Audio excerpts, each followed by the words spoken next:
Sorry I'm late. Good morning, good morning. It's the Last Minute Laura Show. Good morning, good morning. Hello. Hi, everybody. Welcome back. I don't even have my coffee yet, so you're going to have to hold on. I just decided to let you join in for this part because I am not going to make you wait any longer. Oh, it was flat. She was flat, and now she's all lumped. We got the little buns today. It's we are extending the wash cycle here on the hair. I'm trying to help some of these dry dead ends by not washing it as often, but that means we have to figure out a lot more updos because this hair gets crazy after like 2 days. Okay, I'm just moving stuff out on my desk. Ooh, hold on. I have a brooch. I was using just a piece of string to hold this together. Hold on. Okay, this is a very old t-shirt that we've dyed and that has been damaged by being dyed, but I still love it. Okay.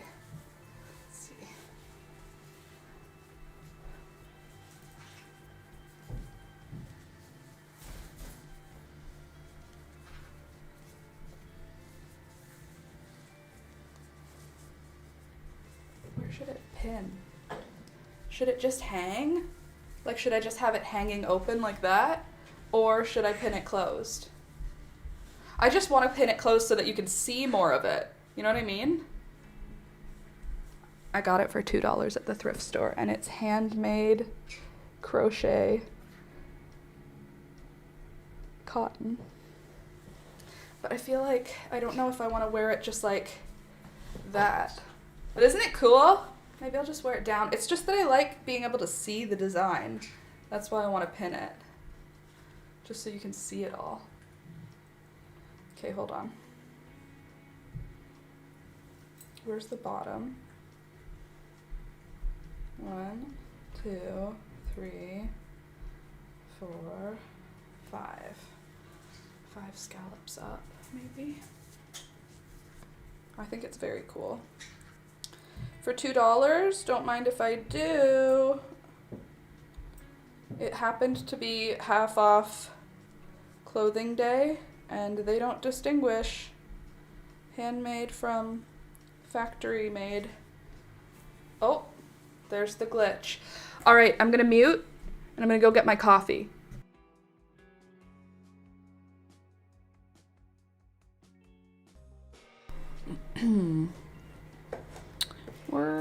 We're working on it. We're getting there. We're gonna figure this out together, friends. Unfortunately, we are still dealing with, oh, it looks like it's coming back. Hello, come on. Oh, there we go. Okay, I think the glitch is sorted.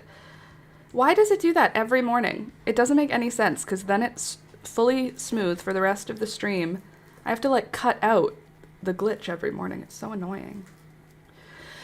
Anyway, welcome back. Sorry about that, friends. Thank you for sticking around through the glitch. I don't know why it does that every single stream, but we have that happen at the beginning of every single stream, which is so fun and so normal.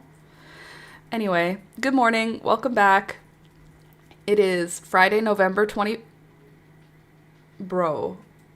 I am not prepared. It is Friday, November 21st. Christmas is like imminent, and it's not stressful, but it's a little stressful. So how are we doing? How's everybody feeling? What's the vibe? I'm gonna be knitting. Surprise, surprise. Toby. Oh, he is on his bed. I was like, why can't we see him? You're literally just out of frame, Tobe. Oh, he's so cozy though. Can't help it. Anyway, bro. Such a mood, literally, it is. Like, kind of annoying. Okay, so I've started adding half a teaspoon of sugar and half a teaspoon of cinnamon to my coffee since it started getting cold. And I really like it. So if you drink coffee every morning and all you put in it is like a little bit of cream or creamer or something to whiten the coffee, try half a teaspoon of sugar and half a teaspoon of cinnamon, and it'll feel like Christmas. Delicious. All right, so we are still knitting today. I don't even have any Christmas decorations up. I haven't even taken out my Christmas decorations. I am so behind this year. Like, this is it. And it's just because I bought these this year at the thrift store. But I don't have anything else out yet. And I love Christmas decorations. I was going to say, I love Christmas. And I was like, I don't really know what part about I love. I might just love the decorations. Who knows? No, I like giving gifts too. Okay, so I've got one sleeve halfway finished. And now we're working on, I'm going to put my water well out of the way to keep everything safe. We don't need to have dramas happen in here. We got our, hold on, there's our ball of yarn we're working with. That's my Foen. And there's the sleeve. And then we'll have the second camera angle shortly, hopefully, so that you can actually do the knitting or watch me do the knitting. This is how it is. Don't you be dropping frames. I see you live stream. Let's see. So I got to my heels on those socks. Yep. And then I realized I meant to use one variegated for each sock. So I'm frogging and redoing the whole half of a sock today. That's a no from me. I love that you are strong and brave like that, but I would just say, I guess we have to start a new pair of socks and burn these ones. Nothing can be done. If I had gotten to the heel on a sock, it's getting finished. That's what I'm saying. There's no undoing that far of a project. I can't do it. We have our first Christmas party dinner tonight. Oh, fun, with a farmer neighbor my husband used to work for and helps out every year. So we get to go to the farm party every year. That's so cool. What's a farm Christmas party have? What kind of farm? Like, what kind of food are we talking? Expensive yarn. No burning ever. I'm obviously being a little bit exaggerating, but like that's what it feels like when a project needs to be frogged. It feels like burn the whole kit. Burn everything you needed for that project. I don't literally mean it. Expensive yarn. Ooh, making fancy socks. Are they wool socks for winter? To keep you warm in the winter. I don't know where the accent is coming from today. I think it's just the general sassiness I feel from my appearance. Can we talk about these eyelashes today? Hello. I'm just a damsel in distress. Not thick, just wool, 'cause nat fiber. Yeah, well, it doesn't have to be thick. Wool is warm. I've been wearing my yarn wool sweater. This is a wool sweater. The arms and the back are all made of wool, but the front is made of acrylic.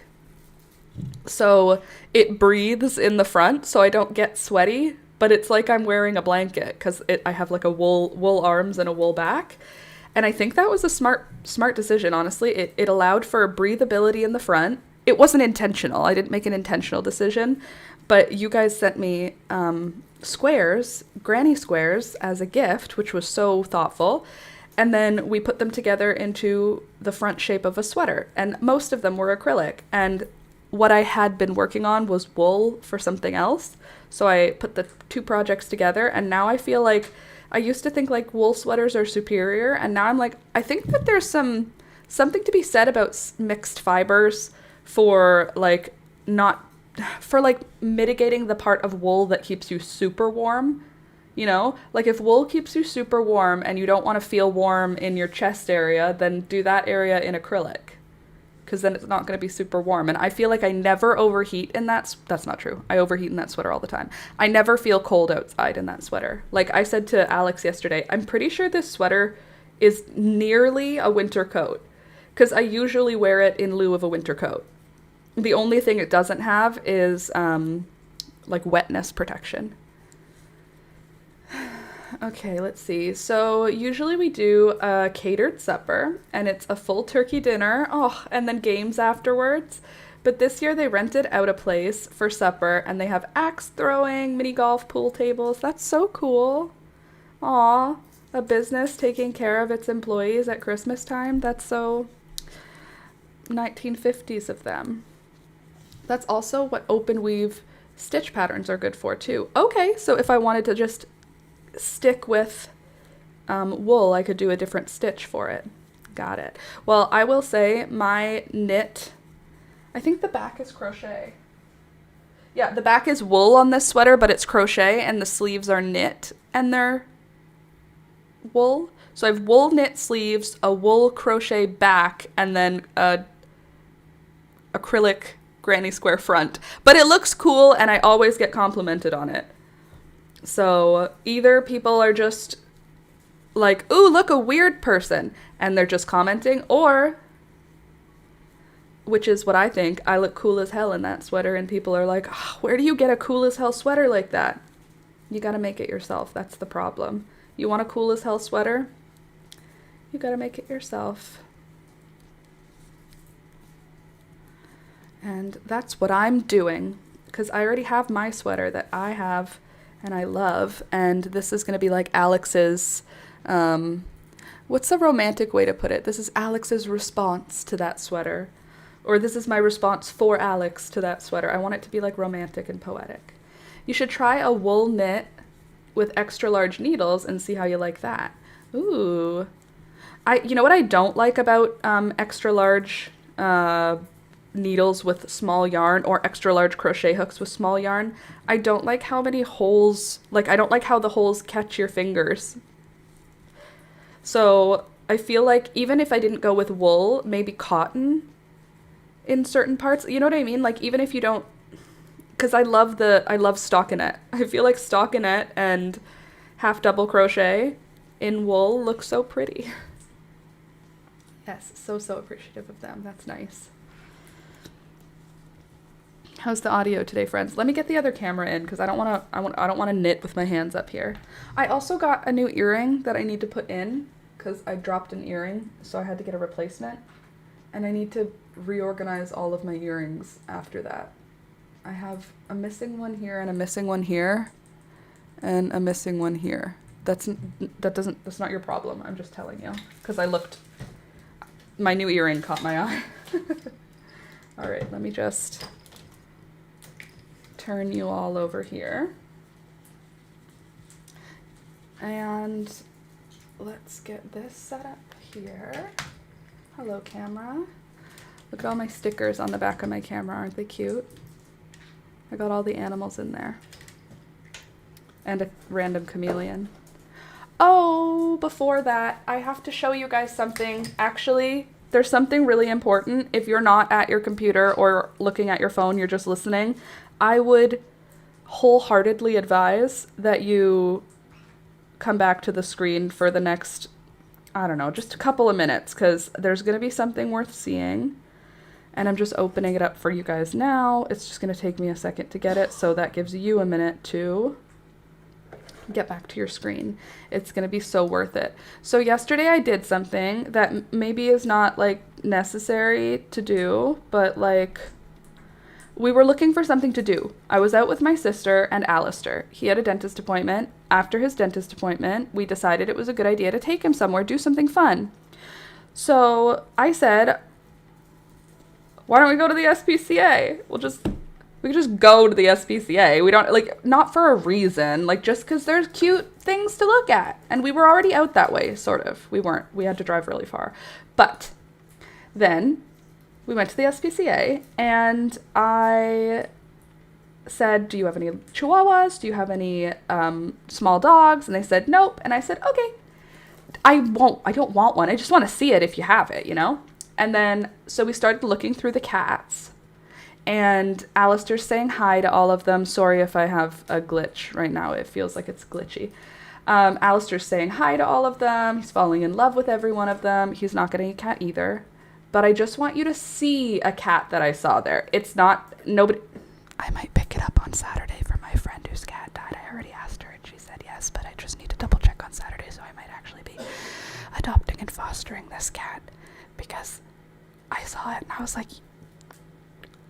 So ready? Are you effing ready? You're not ready. I need you to understand how not ready you are to see this cat. It's the biggest cat I've ever seen in my life. I've never seen a cat. Look at this cat. Look at this cat. Are you looking? Have you ever seen a cat like this? in your life, I've never seen a cat this big. I'm not exaggerating with you. The size of the picture is almost accurate. It's like, here, let me see if I can shrink it down so that he looks the size that he looked. There, that's accurate. This is the size that I am next to this cat is the size that this cat was. It's the largest domestic animal I've ever seen, and I have this problem where I see animals and then I go like a Pokemon, I want to catch them all. If it's fun looking, I want it. That's not a good way to live your life. Look how big this cat is. Do you understand? I don't think you guys are really getting it. I don't think it's clocking to you how big this cat is. This space that the cat is squished between, I don't even know. I'm trying to like the hole. Okay, the hole. You see the hole that his head just fits in? Other cats could walk 2 at a time through that hole with no problem. It's the largest cat I've ever seen. It's like, he was so big. I just took multiple pictures of him because I was like, that's the largest creature I've ever seen as a domestic animal. He's very skinny, but his body is about this long, and his tail is about this long and big, like fluffy and big. And he's he's a ragdoll Maine Coon. So he's the best of everything. He's a huge teddy bear. I see no reason why I shouldn't go rescue him for my friend. Look at his face. Are you understanding what I'm saying? That's a human face. That looks like the lion in The Wizard of Oz. That doesn't look like a cat. That doesn't look like a domestic animal. That looks like something someone took from the wild as a kitten thinking it was a cat, and then they were like, well, now that we have this 300-year-old spirit of the forest as a pet, that's seen things. That thing knows more than us. He got fixed late, right? He's 2 years old. He's only 2. This cat is only 2. Look at how long his ears are. His ears were about this long. Like, literally, they're like, his head with the ears, it's like his head is like this big, and then his ears were like up like this big. I've never seen... Look at his hair. Look at his mustache. He's so pretty. And also kind of hideous. He looks like a grown man. So anyway, this is Carlton. He's not on the website. Look how big his feet are. His feet were like the size of the palm of my hand. Like, he's got to be 5 times the size of Thunder. It's like it's not right. There's something not right about it. I don't quite know what. Anyway, I would like to be his best friend. He's only 2. That huge cat is only 2. He's very skinny. Also, there were 2 others. There was, I didn't take a picture because the cat was too far away. There was this other Maine Coon. Hold on.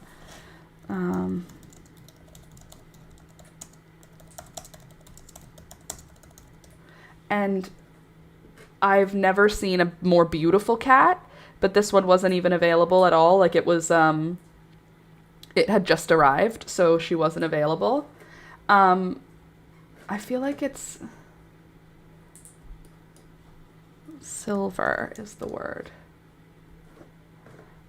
It was another long-haired Maine Coon, and it was silver and white.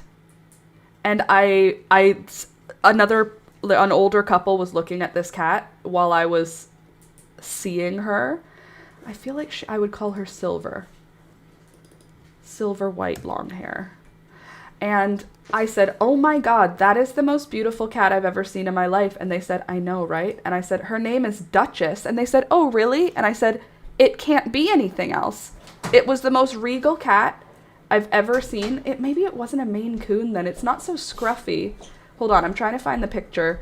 I don't have a picture of her, but like, I don't even know if it was a girl. It just looked like it. Silver, long hair. Yeah, she looked like that, though. What other cat could she have been? I feel like this is pretty close. This one, hold on. Giant silver Maine Coon. She looked like she had tabby stripes. It looked like she was a white cat with tabby silver stripes, but this was what she looked like. She had orange eyes, the kind of creepiest, but I also still loved her. Orange eyes, and she had stripes on her, those silver. Kind of like how this guy does. Cool, love that for us. Could you just open her up? This is what she looked like. She was so pretty with the long tufts on her ears and silver like stripes on her. This is a kitten, but she was like full grown, and her tail was white silver striped. Maybe, you know what I would think? Sorry, I can see I'm glitching again. Deep breaths, everyone. I think maybe, what about silver Bengal Maine Coon? I feel like she could have been something like that, like a silver Bengal mixed with a Maine Coon, because of the way her silver looked. Because her coloring was kind of like this kitten.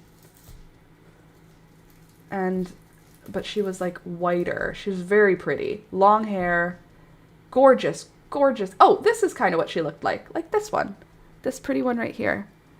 Anyway, prettiest cat I ever saw in my whole life, and that was after I saw the other one, the boy that I showed you already. And I saw that one and I said, she has to be named Duchess. She looks like Duchess from the Aristocats. That's literally what she looks like.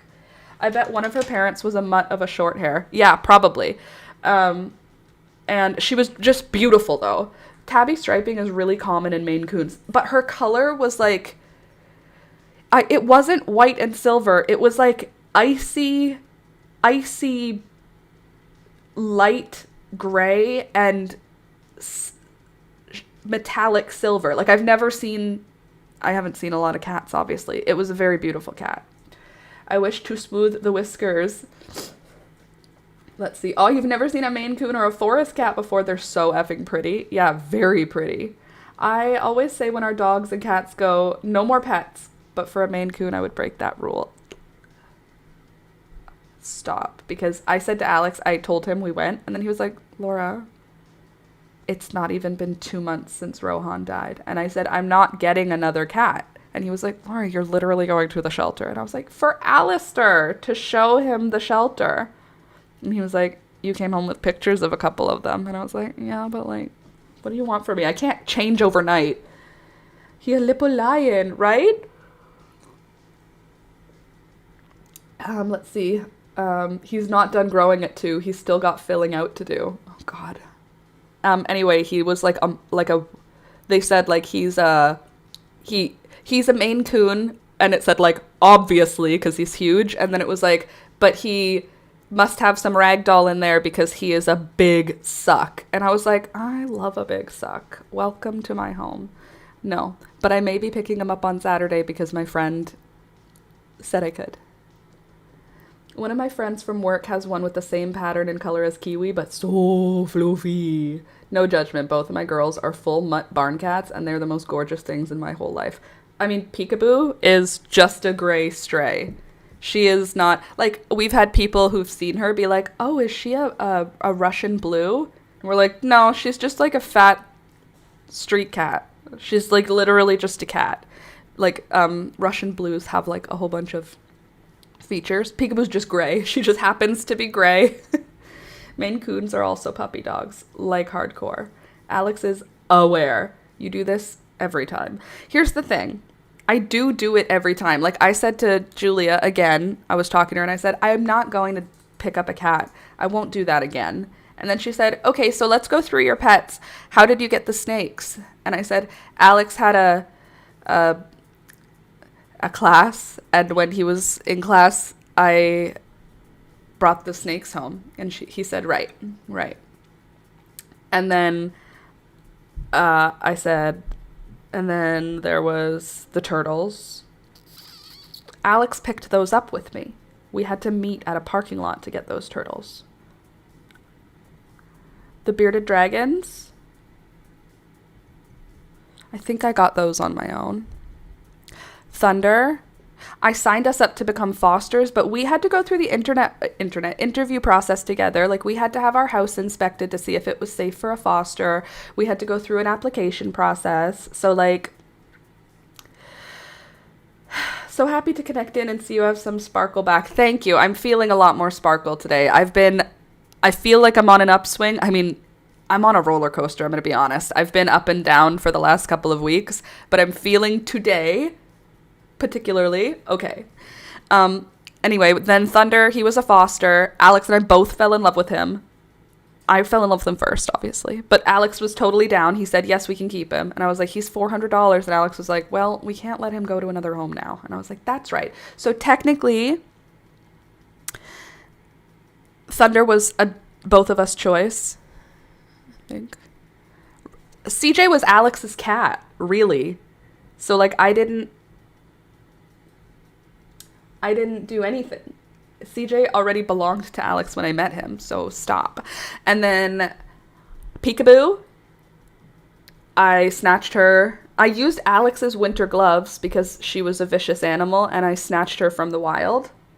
I had permission from Alex. He said, I don't think she wants to come inside with us. I think she's an outdoor cat, Laura. And I said, I'm going to just bring her inside. And he went, the chickens, that was probably a group choice. We probably both wanted the chicken. It's like, I'm going to have a chameleon and I'm going to have a parrot. Those are things that are true about me. I don't know when those things will happen, but things that are true about Laura are she will have a chameleon one day. Do you know that I've never had a chameleon? That's crazy to me. I've never had one. They've been one of my favorite creatures for my whole life. Like, I'm pretty sure my first science report thing where you have to build a diorama or whatever, it was a chameleon. And then I have I've been making art about chameleons since I was a child. Like, chameleons are coming into my life eventually. To me, they are not an animal I ever want to travel with. Once I have roots that I never plan on leaving from, that's when a chameleon will bring into our life, because I do not want to. I live in Canada. I do not want to move. I want the chameleon to come into my home and never leave it. That's my plan for the chameleon. So I don't want to travel with it. I don't want to move from house to house. I don't want to risk it getting sick from exposure to lots of I just want it to live in the house in its own, like, atrium, having its great life. But I'm not there yet, so we're not getting a chameleon. Parrots, they came early. So, oh, there they are. Look at my babies sitting on the basket. Oh, no, hold on. Hold the phone. Everybody breathe. I was trying to move Thunder, not that.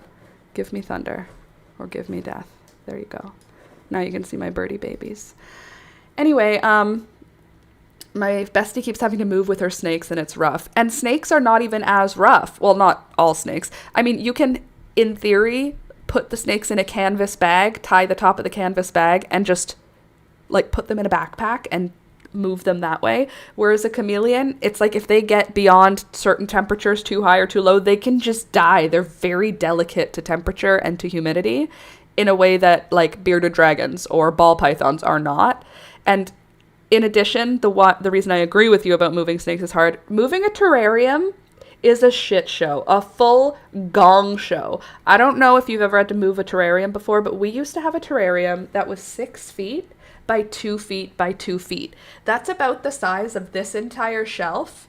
It weighed over 400 pounds, and it was all made of glass. It didn't weigh over 400 pounds. Alex and I could lift it together. I don't know why I said 400 pounds. I think maybe because we Googled it when someone was trying to buy it. We eventually sold it when the bearded dragons died, and we sold the tank, and then someone was buying it, wanted to know how much it weighed, and we Googled for the size of the tank, and it said 400 pounds. But then Alex and I were like, but we've moved it as 2 people, so I don't know if that's true.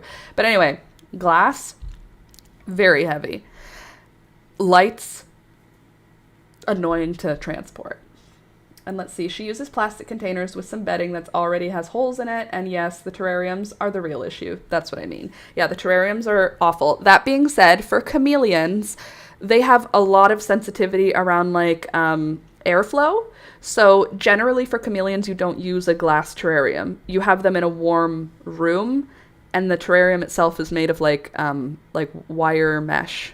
Like it needs to have airflow. They're like at least the way I want to care for a chameleon is like a bit much. So I have to wait until we have room for a bit much, you know?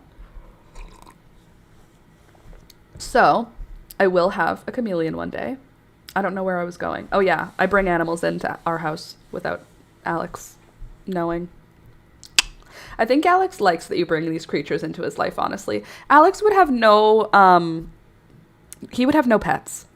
He would have CJ until CJ died, and then he would have no pets. I don't think Alex would go out of his way to get an animal. I can't imagine him being like, I'm going to get a dog. It's just not his personality. That being said, I agree with you, Sid. He loves our pets.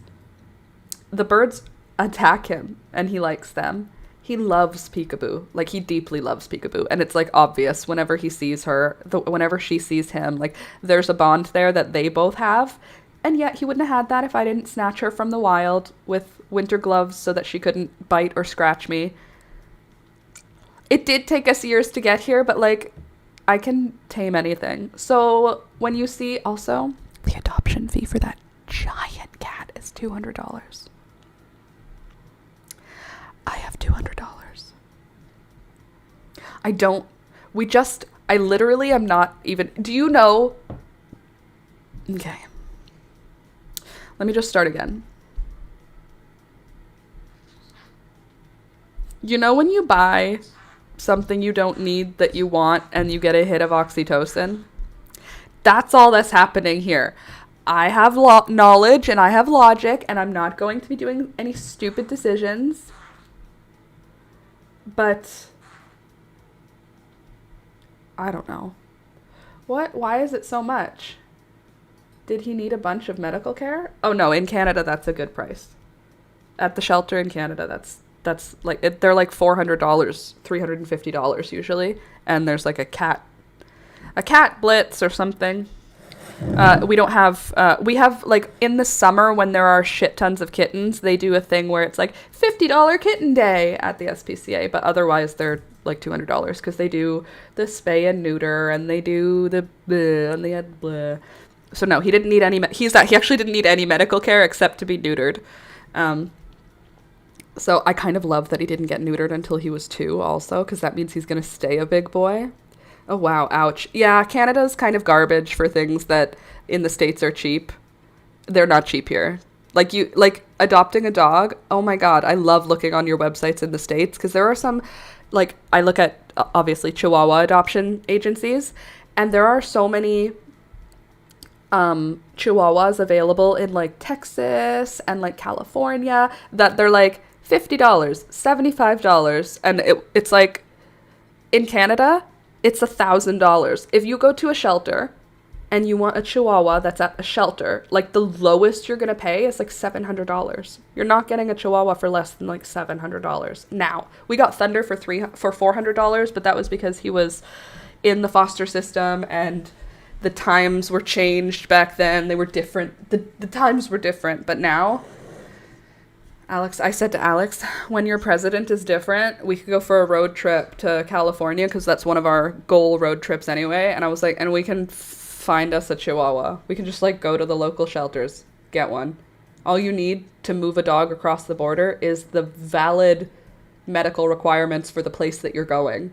So for Canada, it's like they need kennel cough, rubella, like rabies. They need like 5 shots. Otherwise, come on in. So someday when Alex and I have tons of room to bring all the Chihuahuas, I know that it'll be a problem because I won't want to just bring one because I'll be like, oh no, there's so many Chihuahuas. And I know Alex will be like, 1 Chihuahua and 5 Chihuahuas fit in the same amount of space. Alex loves Chihuahuas. If I brought home 5 Chihuahuas tomorrow, he would go, where did you find them? That's what he would say. That would be the only question. Where were they? What are their names? That's what he would say. If I brought home 5 Chihuahuas, if I brought home a cat, he would go, whose cat is that? And if I went, it's ours, he would go, what's his name?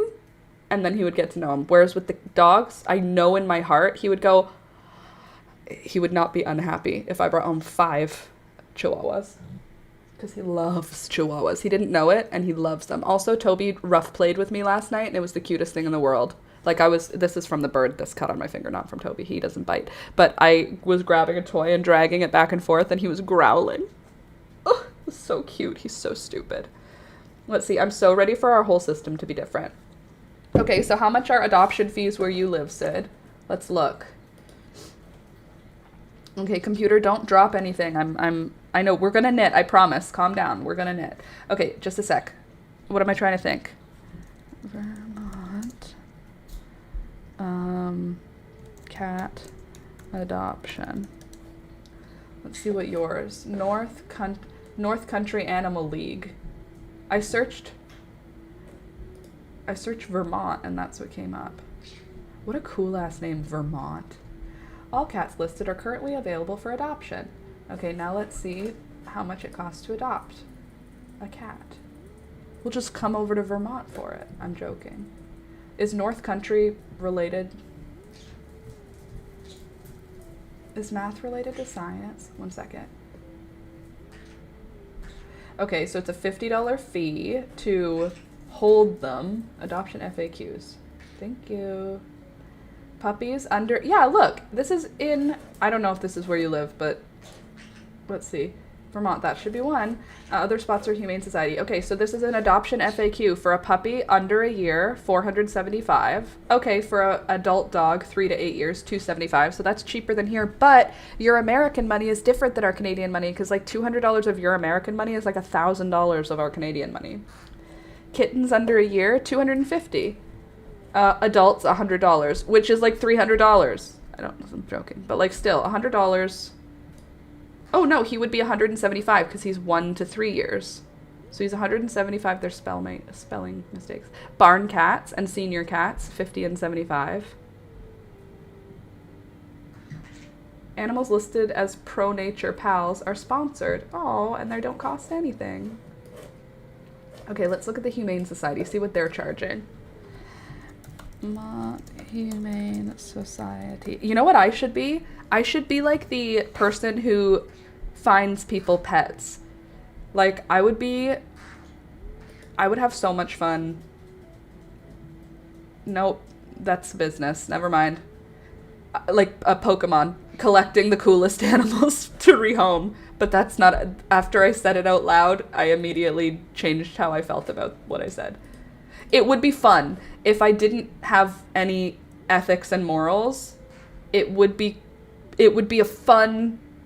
Being in the animal trade would be fun if I didn't care about the animals. Because it's so fun to look at animals and touch animals, you know? I just love animals. But that doesn't mean that I should buy and sell them. Humane Society is probably cheaper because they tend to get full. And that's high, I think. Okay, well, my computer started to die when I went on the Humane Society, so I'm just gonna believe you. Anyway, I don't want another cat. I'm not getting another cat. But if I did, his name is Carlton. I would change his name. Because Carlton is not what that man looks like. That man is an eldritch horror. He's literally...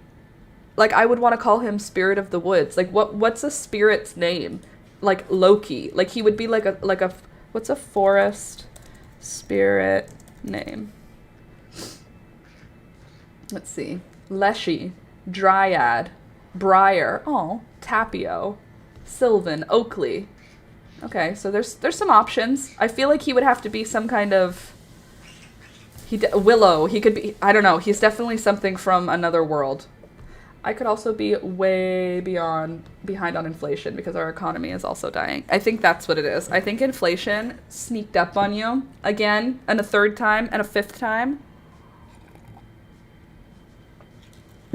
Hey, Alex. What? So, never mind.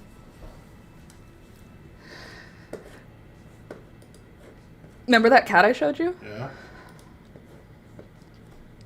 That's all. I was just remembering it. And Okay. I was just going to say, do you remember it? Yeah. And how did you feel about when I showed it to you? I didn't. I know, me neither. It's hard because I want to be a good person. Didn't you say, oh look, it's almost mine? No. Like that? I didn't say, oh, look, it's almost mine. Oh, I didn't say anything like that. not bad. What I did say was something else, but not that. And also, I'm just... It's too soon. It needs you. He said, it needs you. No, it's too soon.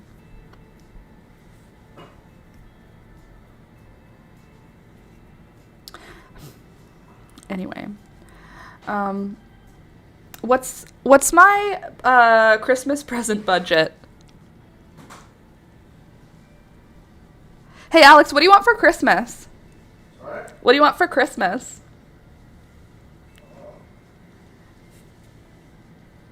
What do you like? What do you feel like you want for Christmas? I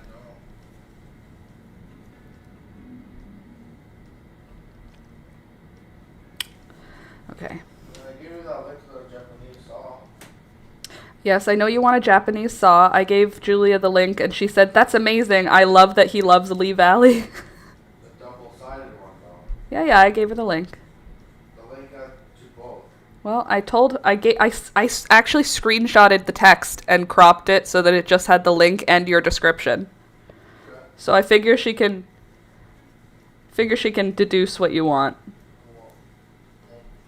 Let's see. It isn't too soon. The internet says it isn't too soon. You don't listen to the internet. Bro, it's been only 2 months. It's not even been 2 months. He died on October 1st. It isn't too soon. That is a lie you are telling yourself. I don't know if it's a lie. I think it's responsible to wait.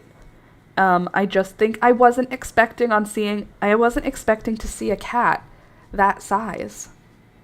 And I adopt animals who still need all the medical because I can afford to do it myself. Others who can't swing vet fees need the wiggle on cheaper things more. That's fair. Well, I think that we would be able to do the medical things if he hadn't had it done, but anytime that they're in a shelter, they have to get through all the medical stuff before they put them up for adoption. Let me just see how long he's been there, because let's just hold on. Did your friend say no? No, she didn't. She didn't say no. Okay. She said I said I'll ask you again on Saturday, and she said okay. Okay.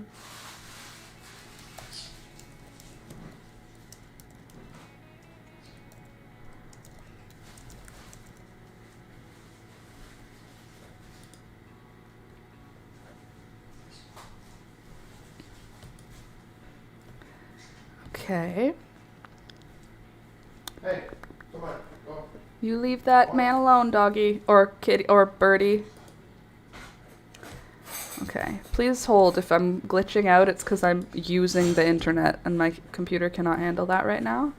So please just deep breathe. I want to see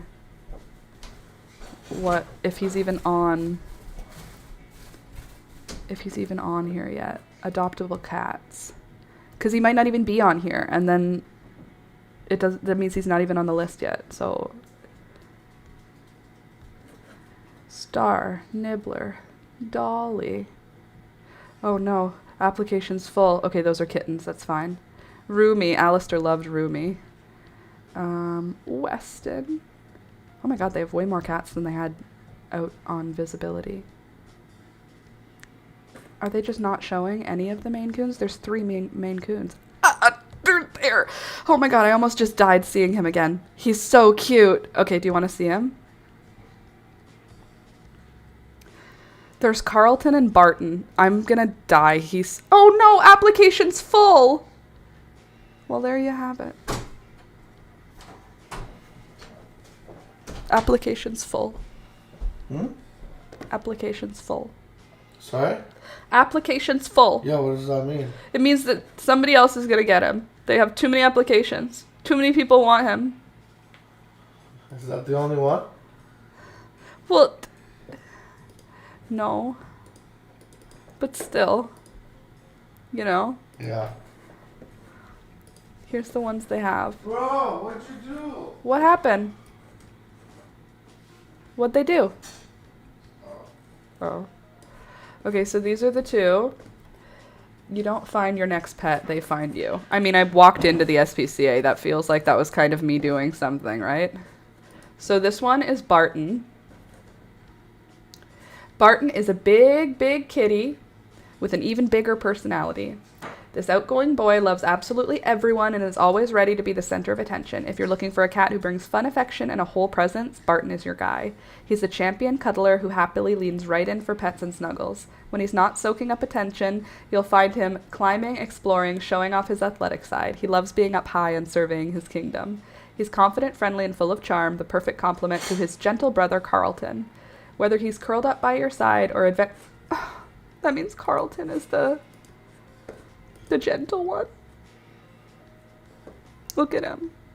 If you've been dreaming of a big cat with an even bigger heart, Carlton is your guy. This gentle giant is a whole lot of cat in the very best way. Big paws, big cuddles, and a big love to give.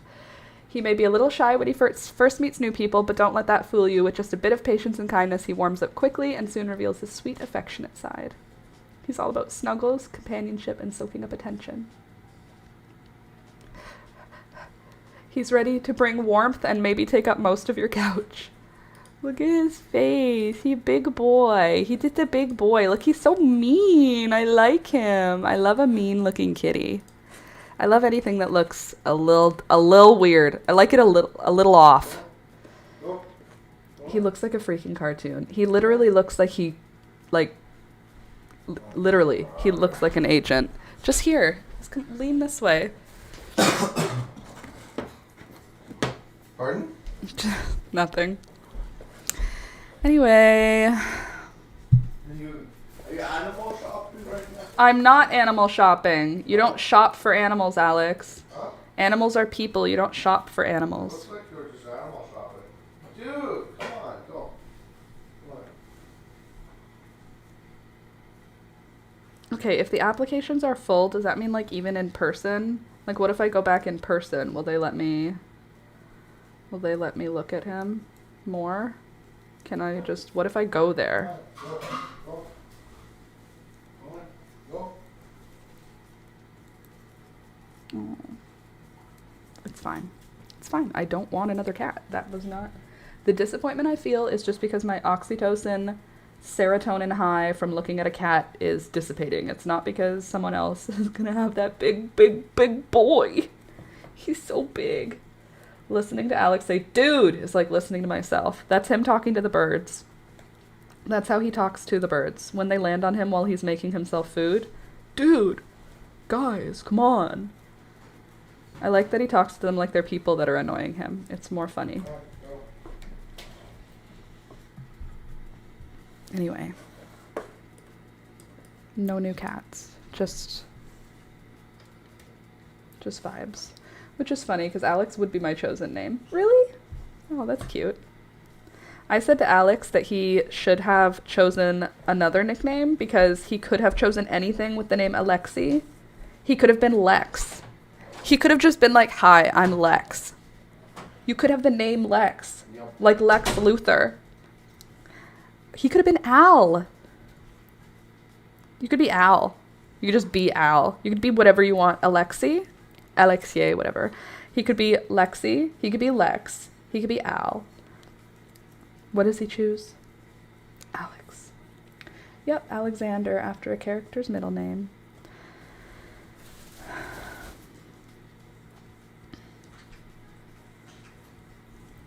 Alexander.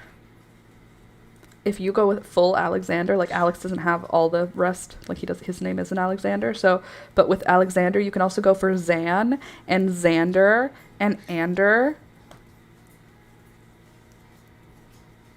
You have lots of options. I love names that have lots of options.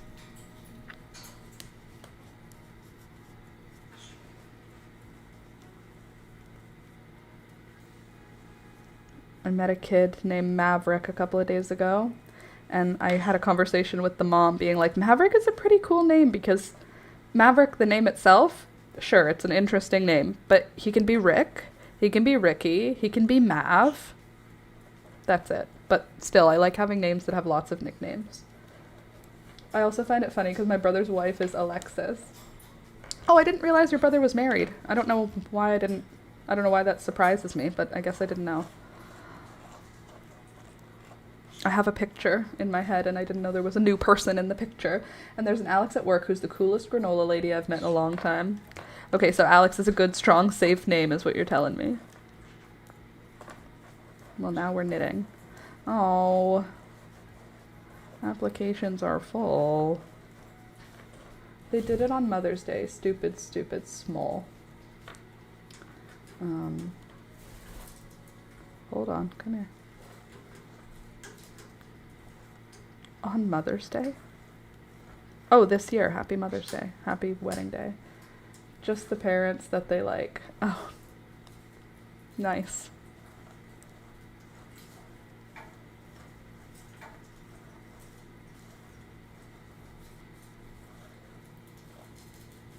I mean, like they planned it in a week. It was hilarious. Okay.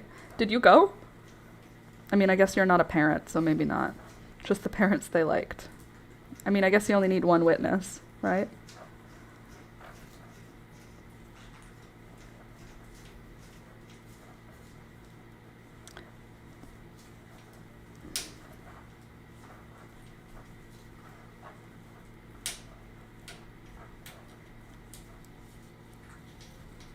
Peekaboo, you're not ready for a brother.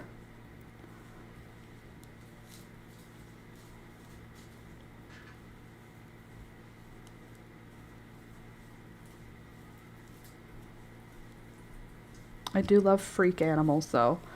Like if it's missing a body part, if it has an extra body part, or if it's weirdly large or weirdly small, any animal that you're like, that's a kind of freak of an animal. I love that. I love it. So me seeing that Maine Coon, it was just because he's so cool. It's probably any Maine Coon would have made me feel that way. So I don't think that it's just because I like that one. I think it was probably because it was just very big and that got my attention. I do love the idea of a ragdoll, though. I love an idea of an animal that has just no thoughts. I'm big approval that they did it the way they wanted, and no one who matters was bothered. They are private people, so it's perfect. Well, that's nice. No one who matters was bothered. It's like I can read in between the lines with that sentence. Nobody who actually matters cared. I have a 3-legged dog and a deaf dog. The third is a min pin. Yeah. So it's like a Doberman, but weird because it's small, therefore a freak animal. 3-legged dog, freak animal. Deaf dog, that's just old. Unless you got a dog that was deaf as a young dog, but like Thunder was deaf by the time he died. Or nearly deaf. A full deaf dog though, that's hard. I don't know if it's hard, it sounds hard. I don't think the ones who would be bothered even know yet. Oh gosh. Good, there you go.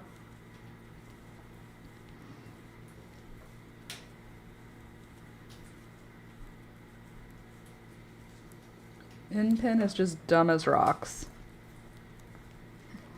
There was a period in time where Alex and I really wanted to get a Doberman. Like that was like one of our desired breeds. We were like, when we went through the breeds of dog that we both really liked Dobermans and we both really liked Yorkshire Terriers. And that's where we were set. We thought we'll start fostering so that we can get used to all the different sizes of dog. We'll foster some big dogs, we'll foster some small dogs, and we'll see what we like. And now I am fully a Chihuahua person. Like, I see other dogs, like, and I think, like, oh, I could have, like, a Shih Tzu Yorkie mix that's just, like, from the shelter. Like, just, like, that generic small dog that needs to be shaved. You know, the one that every lady who's 85, if you see a lady walking a dog and she's 85, it's like a Maltese Yorkie. Like, I would say 100% of the time, if you see an 80-plus-year-old woman walking a dog, it's a Maltese Yorkie or one or the other or a combination. So anyway, I thought they were cute, and then I was like, I don't want one though. I only want Chihuahuas. I'm a Chihuahua person now. And when we were at the shelter, someone was there buying some accessories for their cat or something, and I said, They purchased a stroller like for a dog or a cat. And I said, oh, that's awesome. And she said, I know, it's ridiculous. And I said, I mean, it's ridiculous, but I have a Chihuahua, so like everything is ridiculous and I accept it now. And she said, oh, that's who I got it for, look! And in her van, she had a 4-pound Chihuahua that was like the same style of Toby and Thunder, like just a little white and beige Chihuahua. And I showed her Toby and I told her about Thunder and she told me about her dogs. This one was named Daisy. And she was like, I mean, I know it's ridiculous, but they get cold and they get tired earlier than other dogs. So I have a stroller now. And I was like, it is ridiculous. I agree with you. I also want to know if there is another one in there. And she said, I took the only one. It's funny because Chihuahua people know. We know. When people are like, oh my god, your dog needs an undershirt, a sweater, and a coat, and boots.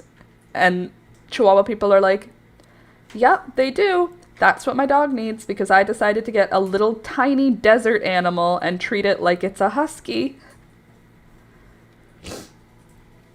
Deaf dog was born deaf. Oh, okay, he may actually be the smartest one in the house, but he's moody. Cats come when we call them, but he turns his nose up at us and goes the other way. Ah! How could he?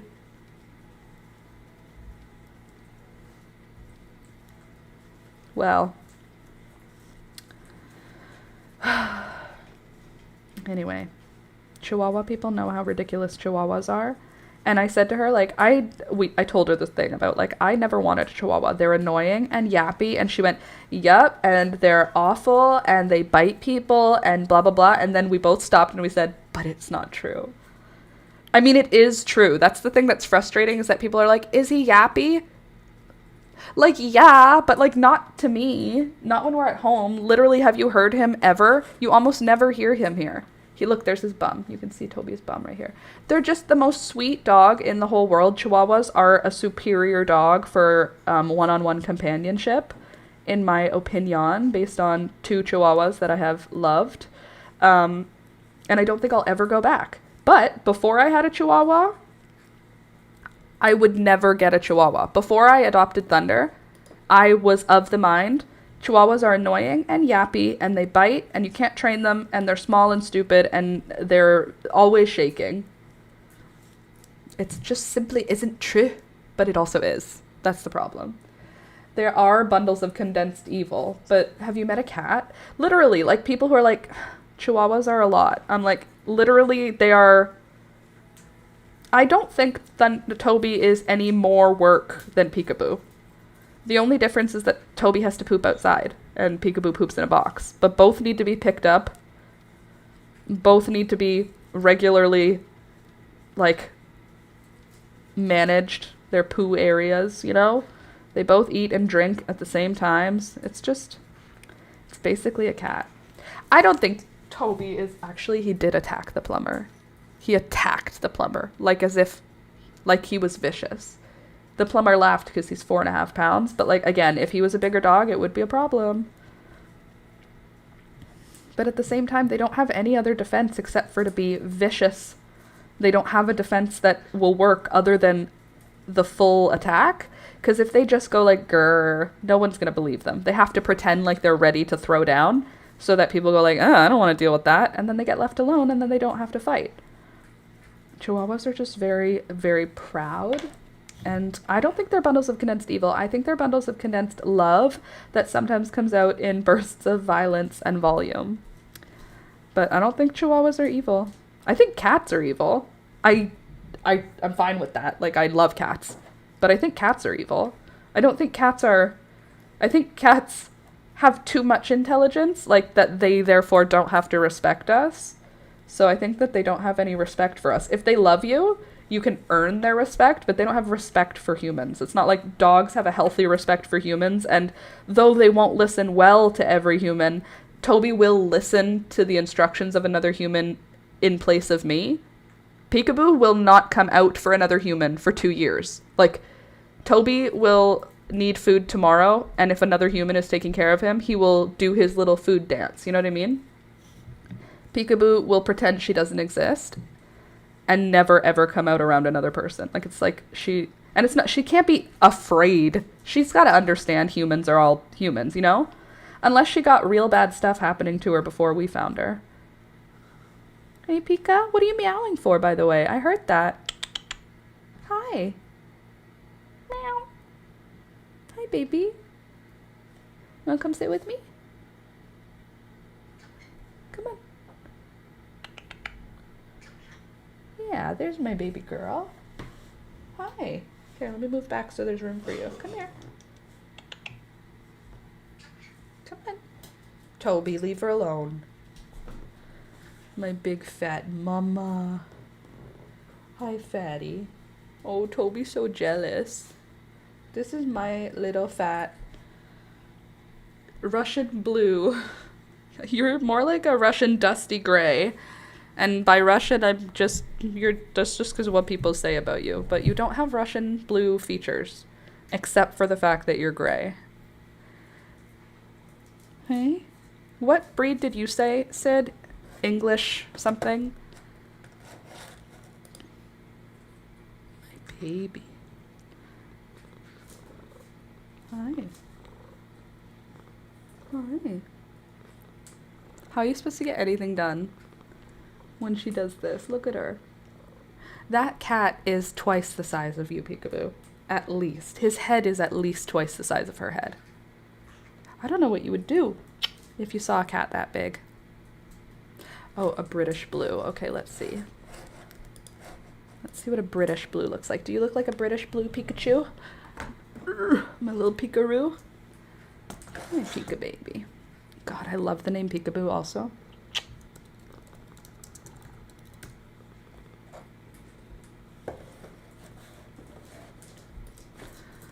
Let's see. Okay, so she's got the fat face of a British blue, but she doesn't have the eyes.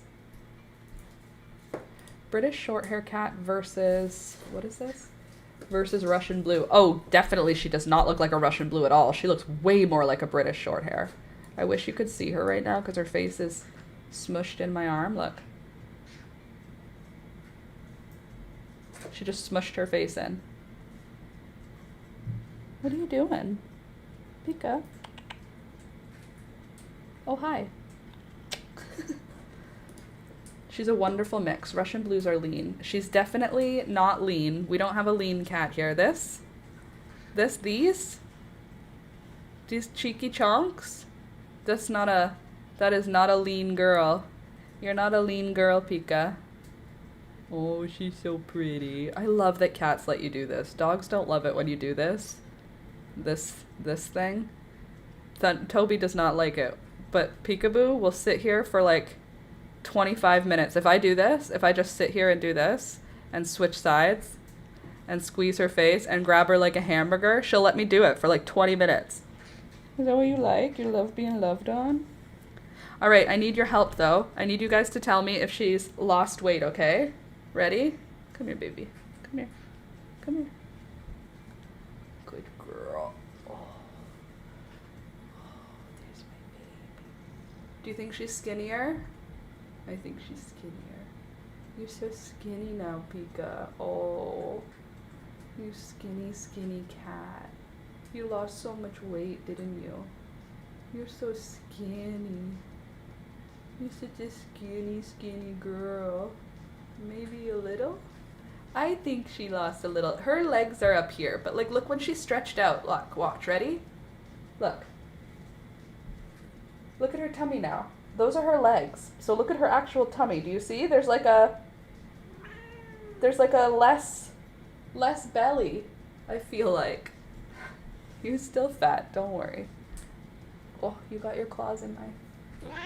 I'm gonna get your claws out. It's okay, I'm not hurting you. I promise, I promise.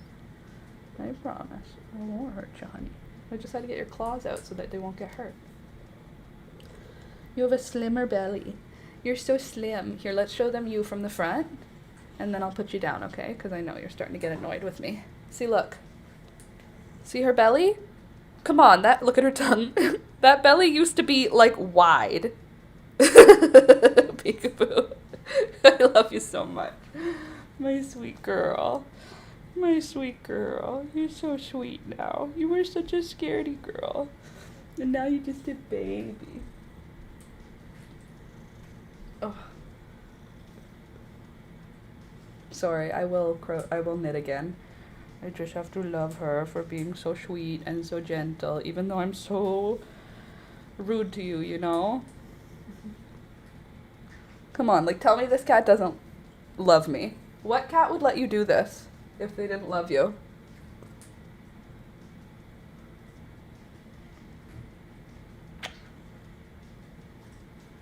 She's also purring very loud. She just loves me, and I love her. I love you so much. Thank you for picking me. That's not true. Thank you for permitting me to. Nope, you didn't permit me. I snatched you from the wild. Thank you.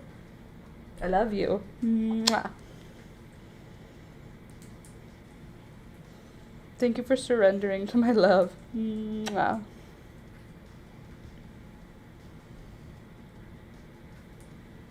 She's just a baby, you know? It's not her fault. Nothing's her fault. My girl, can you get your nails out of my shirt, please? Thanks, honey. Anyway, I think she's getting skinny.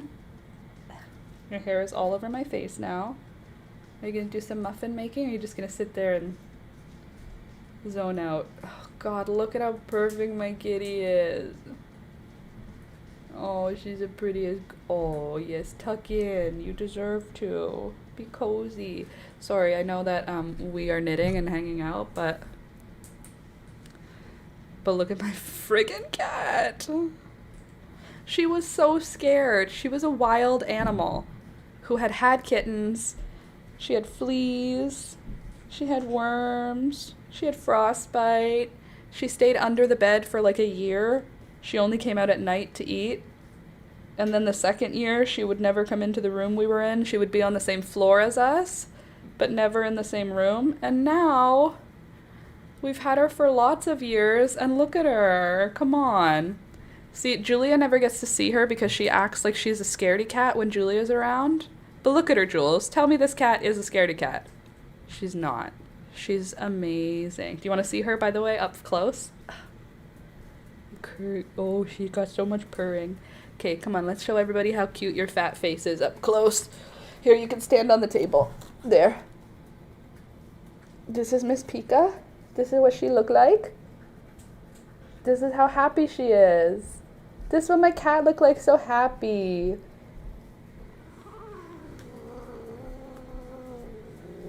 I'm sorry, I was just joking around. Just joking. There. She's an angel. Hey. Don't growl at me. I'm your mommy. Oh, she mad now.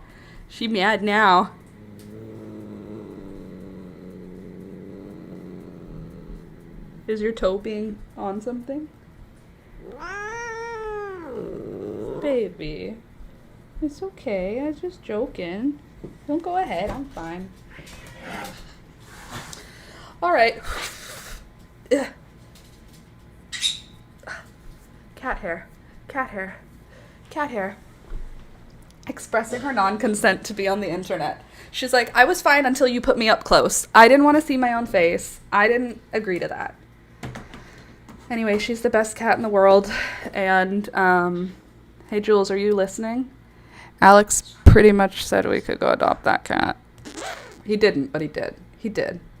And the internet did. I'm not doing it. I'm just telling you, if we didn't have anything to do today, maybe I'd just bring a cat carrier with us. I don't know. I'm just spitballing here. Maybe if we don't have a plan, we could just go pick up a giant cat from the shelter. I don't want it. I just had my cat die. It's not time for a new pet. I'm just saying, if it was time, that would be the one that I would want. Anyway, I'm just saying. There's not going to be a new cat on Monday, so don't even ask. I'm just saying. Laura, it needs you. Do you know that's the words that Alex said? Quote, he didn't say, Laura, he needs you. He said, Laura, it needs you. And he went, "It needs you." Alex did. When I said, "Alex, what do you think about this cat?" And then Alex said, "Are you getting another cat?" And I said, "No." And he said, "It needs you." Julia and Alex know exactly what to say to make me go like, see? They're really bad at enabling me. Alex is the worst enabler when it comes to me bringing animals into our home, because he never says no. He never says he regrets it. And he never makes me feel bad about it. So how am I supposed to know if he doesn't like it? He's basically telling me that he does like it, which is like incentivizing me to do it. Laura, look at your phone for an additional angel. Okay, let's see. I will look at my phone for an additional angel. Is it my niece? My niece, Unrizlabeth? It is. Oh, she's sleeping. She's so fat. Wow, she's such an angel when she sleeps. I wish I could show her to you. She looks like the cutest baby, but I can't because she's got a whole freaking face. Let's see, Laura. Ready for pickup. Okay, calm down. Beautiful. Gorgeous. Ugh. Sorry, my chair moved out of the way. Back to knitting. Anyway. It says their applications are full. So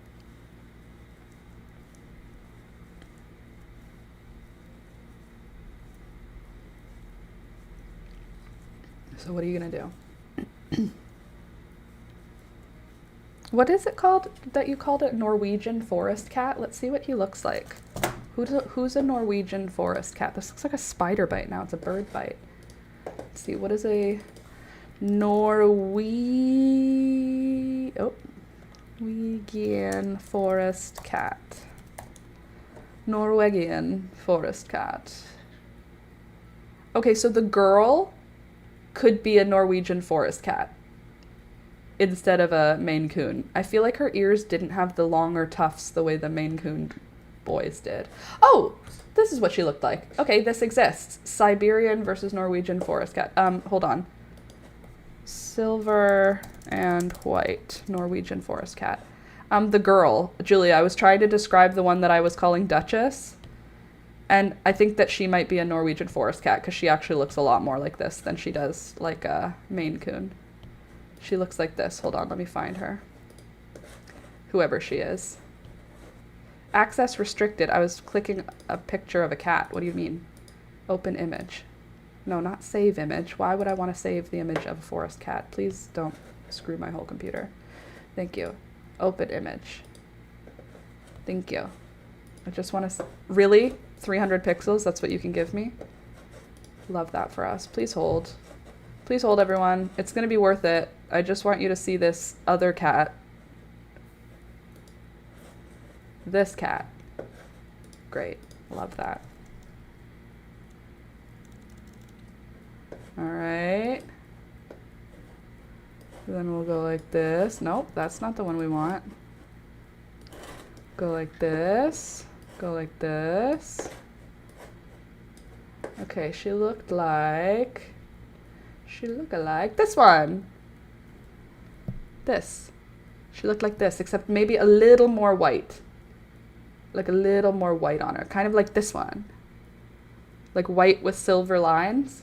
She's the prettiest cat I ever saw. Other than Carlton.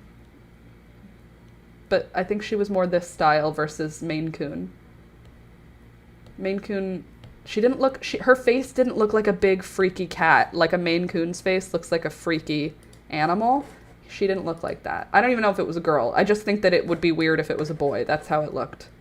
If they said, oh, this is a boy and he's 5, I'd be like, I don't think so. I think that's a girl and her name is Duchess. Thank you, Julia, for knowing exactly what I was saying. Salmon from Norwegia. This is Norwegian salmon. It's from Norwegia. Okay, I have to pee, and the birds haven't been saying out, but I have to pee, so I'm going to go, and I'll be right back, and I'll probably let Toby out at the same time. So you guys just talk amongst yourselves. If the birds are doing crimes, I don't know what to tell you. Let me know when I come back. BRB.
All right, I'm back. Hello.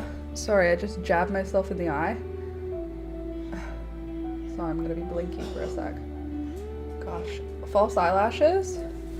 Such a vibe, but you can't rub your eyes. So if you try to like touch your eyes, it's gonna upset them. All right, don't touch your eyes anymore, Laura. Got it. But I did get my lip oil because my lips are very chapped this morning, which is super fun. Lip oil. Highly recommend. All right, back. Excuse me. We won't be doing that. That's not the kind of household this is, Beelzebub. All right? If you want to come here, you can come here. Or if you want to come here, you can come here. But no screaming, okay? Good girl. Thank you. Good bird.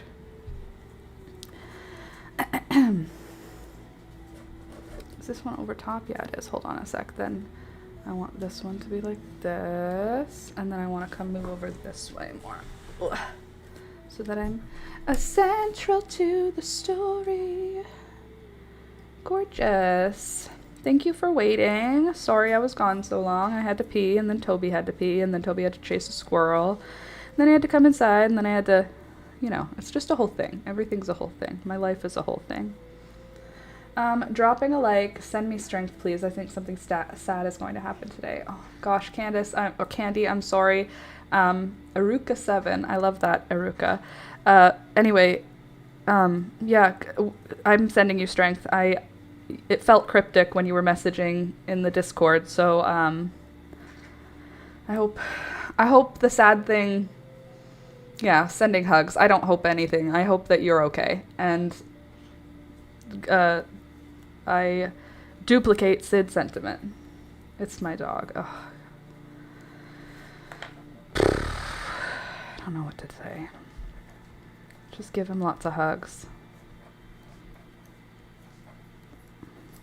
Sorry, man. I really am sorry. There's literally nothing like that feeling, so... In your pain, no, you're not isolated. At least there's that. You are not alone in the pain, so feel free to share. You're welcome to be part of the group in sadness and in happiness, in weakness and in strength. Aw, we're like a marriage. A weird marriage. Anyway, take care of yourself. Don't forget to drink water. It's something we forget when we're in times of crisis, but it's just as important as when you're not in times of crisis. Right now, before you leave the chat today, I would like you to drink a whole glass of water, please. Just so that I know that you had at least one to start your day off. Actually, that goes for all of you. Everybody, I'm going to take a break. I know that you were just waiting for me for 5 minutes to go pee, but now that we're back, go get a glass of water. I'll wait. I'm not drinking mine. I drank half of it already. Please go get your cup of water. We're all going to have a cup of water together because hydration is important. I'll wait. I mean, by now you should have at least gotten up and gotten to where the cup is, I hope. And by now I would hope that you're filling the cup with water. And then, now the cup's full, you can head back to where you were sitting if you were sitting somewhere, and if you were standing already, then you're just waiting for me to finish my sentence. And now all of us with our glasses of water, we're all going to drink a glass of water together so that we all know we got hydrated today as a good way to start the day at 10:30 in the morning. I guess it's not really starting the day.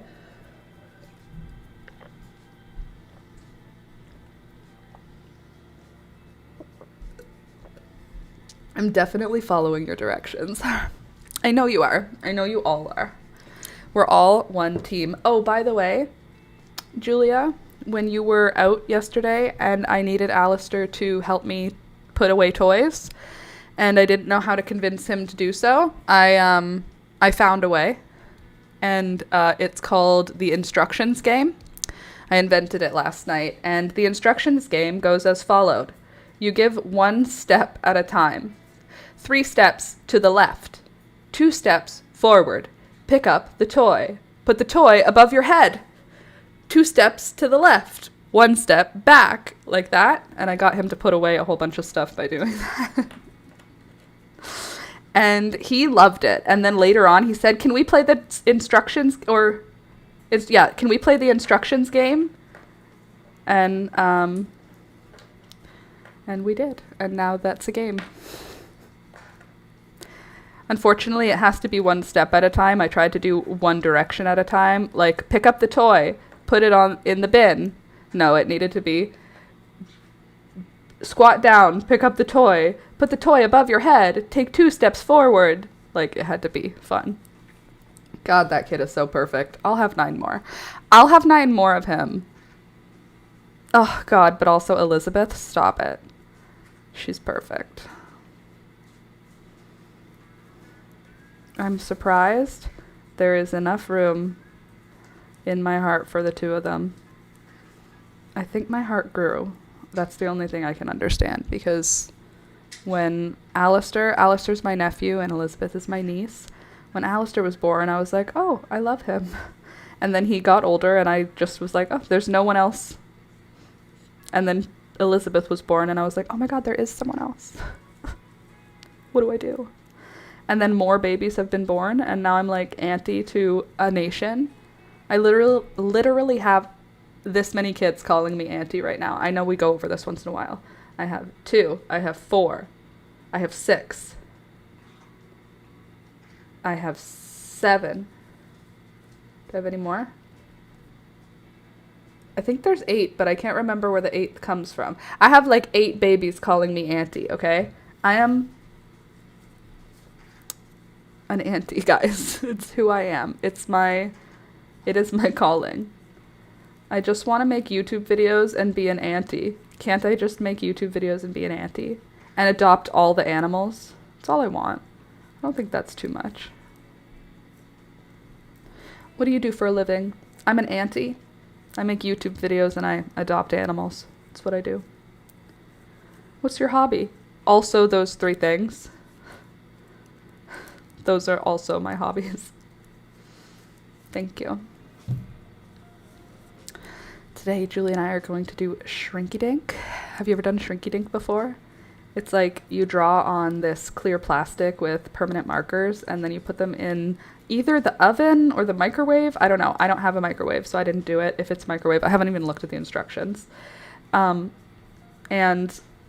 we're going to make Christmas ornaments because I have, for some reason, a full unopened pack of Shrinky Dinks. My friend gave them to me when she downsized her craft stuff. So we're going to do Shrinky Dink ornaments this afternoon. And what else are we going to do? I also have a gilding kit. We could do some gilding on those Shrinky Dinks. Like after they shrink, we can put gold foil on them. I got a kit a while ago at like one of those bin stores. And pretty excited to try it. I'm kind of feeling these lashes a lot, by the way. This configuration of lashes for me. I don't even need lashes at all from this half of my eye. If there was no lash there at all and just this section, I think that would be fine with me.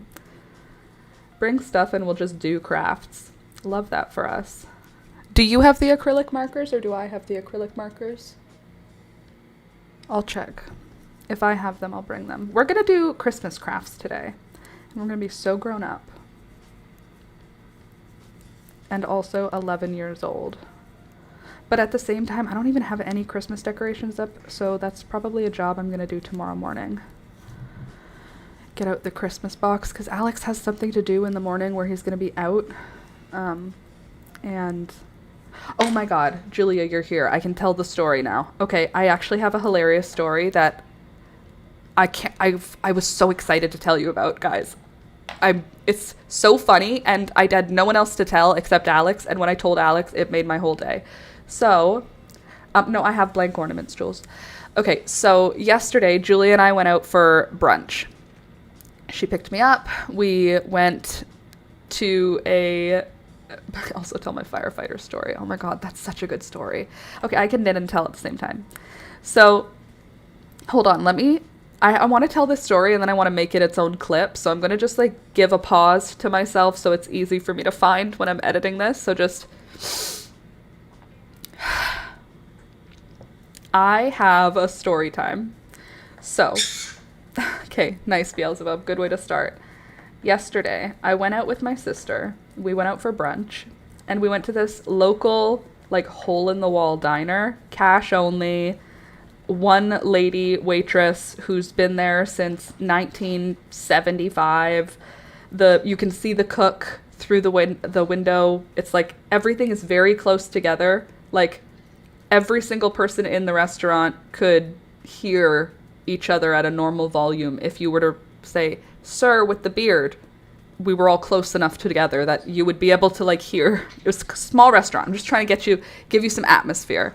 There's some plants for decoration that have been there since 1974. So they're like vining, missing lots of leaves. Just, it's very like old-timey hole-in-the-wall breakfast diner. There's a bar. There's like a bar where you could get a malt shake. You know what I mean? Like you got the vibe. Tiny parking lot. So Julie and I go in for brunch, and we sit down with Elizabeth. She's being adorable. We have a lovely brunch. But as we're having brunch, a very motley crew sort of configurates at the back of the restaurant. Again, the restaurant is tiny, so the back of the restaurant is still very close to where Julia and I are. Some of the people were already... There's a table that is seating 6 people in the back corner, the farthest, diagonally the farthest point from the entrance. In the most hidden spot of the restaurant, there was a table seating 6. This table had the most bizarre mix of people that would never be seen together. And Julia and I was watching for a while before I was like, "Julia, I need you to check this. I need you to understand what's happening. So let me give you this group, and you tell me what you think was going on in this situation." So first, we have a 78-year-old man from Montana. Unclear if that's actually true, but that's going to give you a really clear picture of what he looked like. He had a denim jacket that was lined with beautiful, like, lamb fleece. Like, it was clearly an expensive denim jacket. Perfect dark denim, no wear on it. It looked fancy somehow, but even though it was a denim jacket, like, it was probably an expensive version of a denim jacket. You know what I mean? Then he's wearing these like original Levi's bootcut jeans from 1970. Like, I don't know where he came from or when he came from, but it wasn't Hamilton.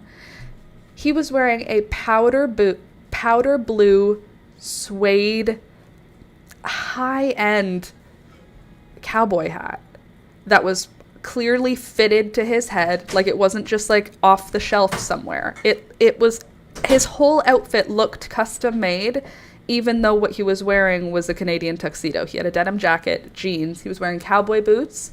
The jeans were over top of them, but you could see the pointy leather. The leather on the boots was brown. His hat was like powder blue / slate. So that's the first guy. Oh, he has a handlebar gray mustache and long gray hair. And he looks...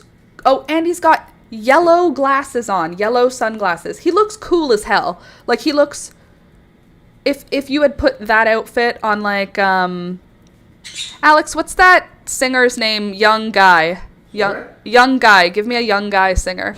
How about the guy who's... I'm sorry I'm here for someone else. Benson Boone. I didn't even need you. I got it myself. Benson Boone. If you had put Benson Boone in that outfit, he would have looked fabulous. But it was on this 78... Oh, also, beautiful belt buckle. Like, he literally looked like a rancher from Montana from Yellowstone, the show. That's the first guy. He's not in costume. He's not a movie actor on a break. He's not in costume. He's out for breakfast with people that he knows. Person number 2. The second man was like a middle to heavy set, 6 foot tall, really well dressed, like a fancy suit Indian man. So there's 2 people that I wouldn't usually sit together: old white country guy and business Indian man. So man number 2, he's clearly a businessman. He's got fancy shoes. He's wearing a watch. He comes in with a outside suit jacket, and he takes off his outside suit jacket to reveal a suit underneath. He's dressed nice, way nicer than this restaurant. Everyone else in this restaurant, like there are other people in like sweatpants. There are people who are like blue collar workers on break. You know what I mean? Like that's the type of, there's two women and a baby. Like it's not fancy, this place. So he's wearing a full suit. That's guy number 2. And he's maybe 45 to 48 years old. So guy number 1 is 78-ish. Guy number 2 is 45 to 48. Guy number 3 is probably in his 50s. He has gray curly hair, and he's wearing a Harley Davidson leather jacket.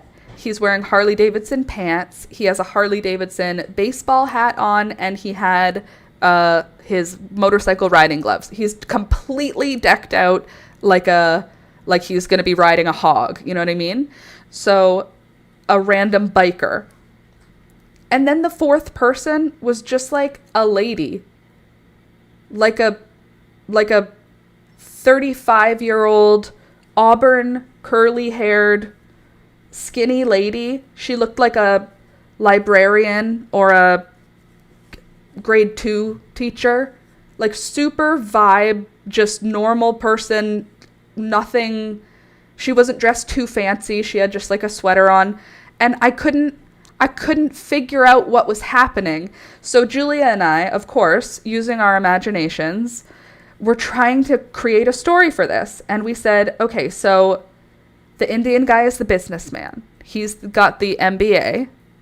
He is taking the money of that old white guy. He's a billionaire. He's taking the billionaire country guy's money and investing it somehow for a business. The business is shady because they have a biker guy, so there's gang stuff involved. And then we couldn't figure out how the lady went in. So we were having so much fun making up this story. This is one of the things that we do. It's very not autistic. It's where you look at people and then you write their entire story.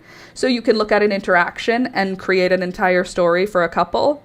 Anyway, so we couldn't figure it out. And then it was just funny. And then when we were leaving, we were trying to pick out which cars were theirs, because there was like a fancy Escalade type. It was like black car. And a motorcycle, we knew who that was. A fancy car, we knew who that was. It was really fun. It was a fun game. I came home to tell Alex about it. I swear to God, I just said, I can't wait to tell you about this motley crew that we saw at the restaurant. And he said, what do you mean? And I said, there were 4 people that I have no idea why they were all together. They had nothing to do with each other outside of the interaction they were having. Like, there's no way that in their normal life they talk to each other. There's no way that country guy in the denim suit wearing a cowboy hat is in the same world as the Indian business guy. It could be, but they just didn't. Everybody at this table just looked so different from each other's life. Not just like first of all, 4 completely different looking people, but also 4 completely different.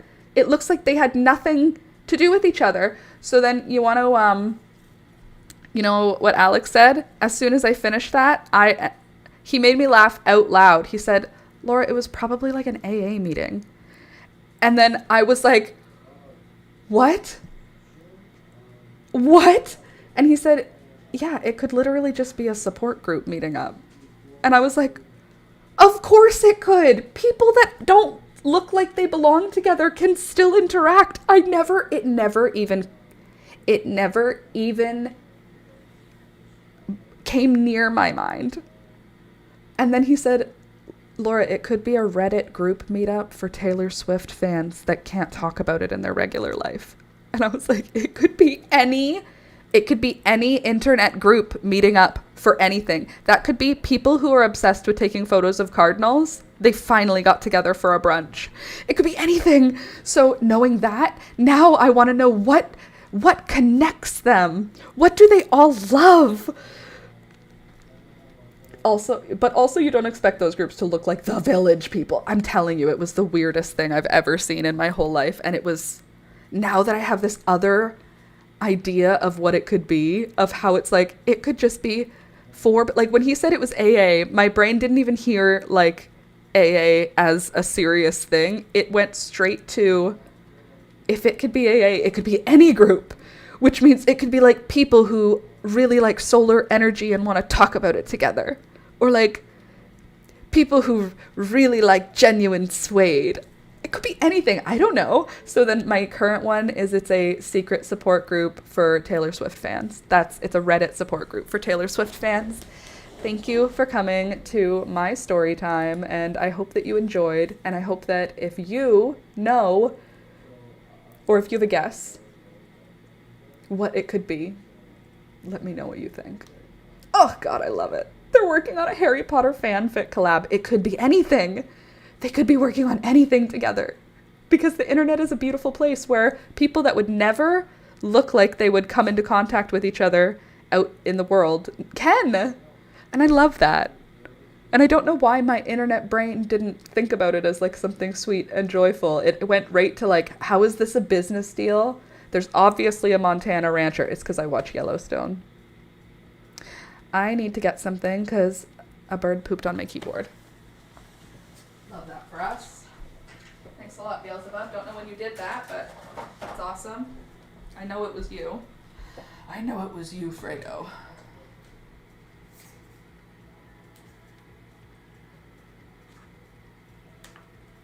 You are so nasty, you nasty bird. Always trying to break my stuff.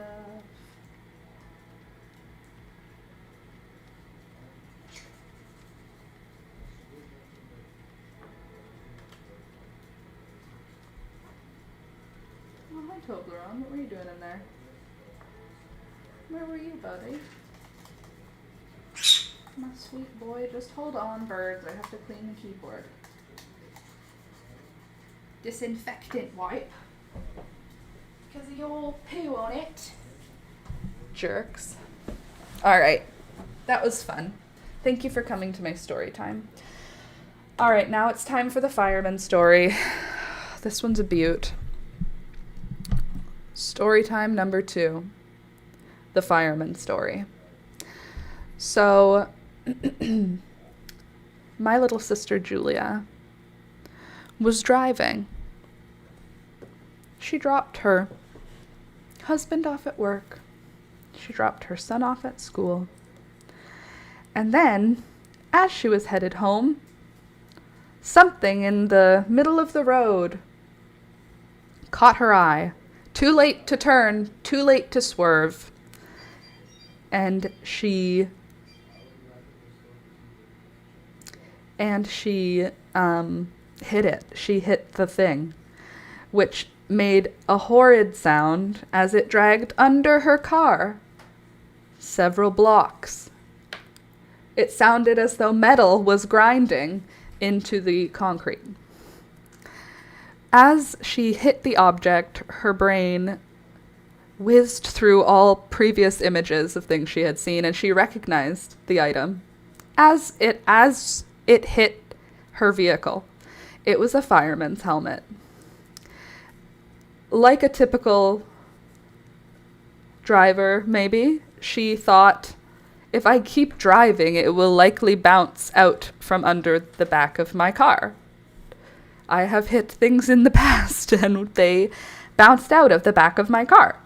It did not. It dragged underneath, grinding like metal against stone, until she hit a red light, and the man in the car in front of her got out of his car, asked her to roll down her window, and said, "I think there's something under your car."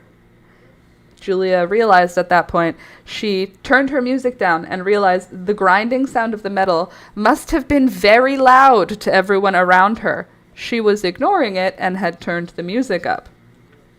So she gets out of the car, looks underneath, so does the driver of the car in front of her. Now traffic is stopped.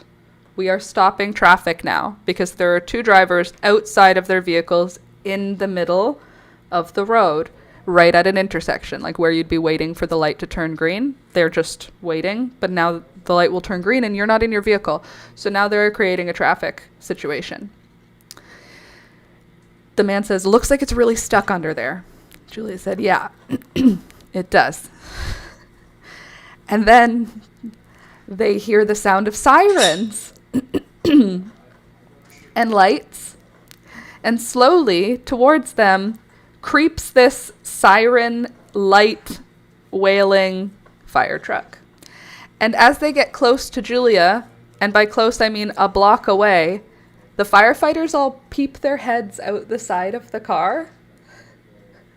Like, all of them are wearing their fireman helmets except one.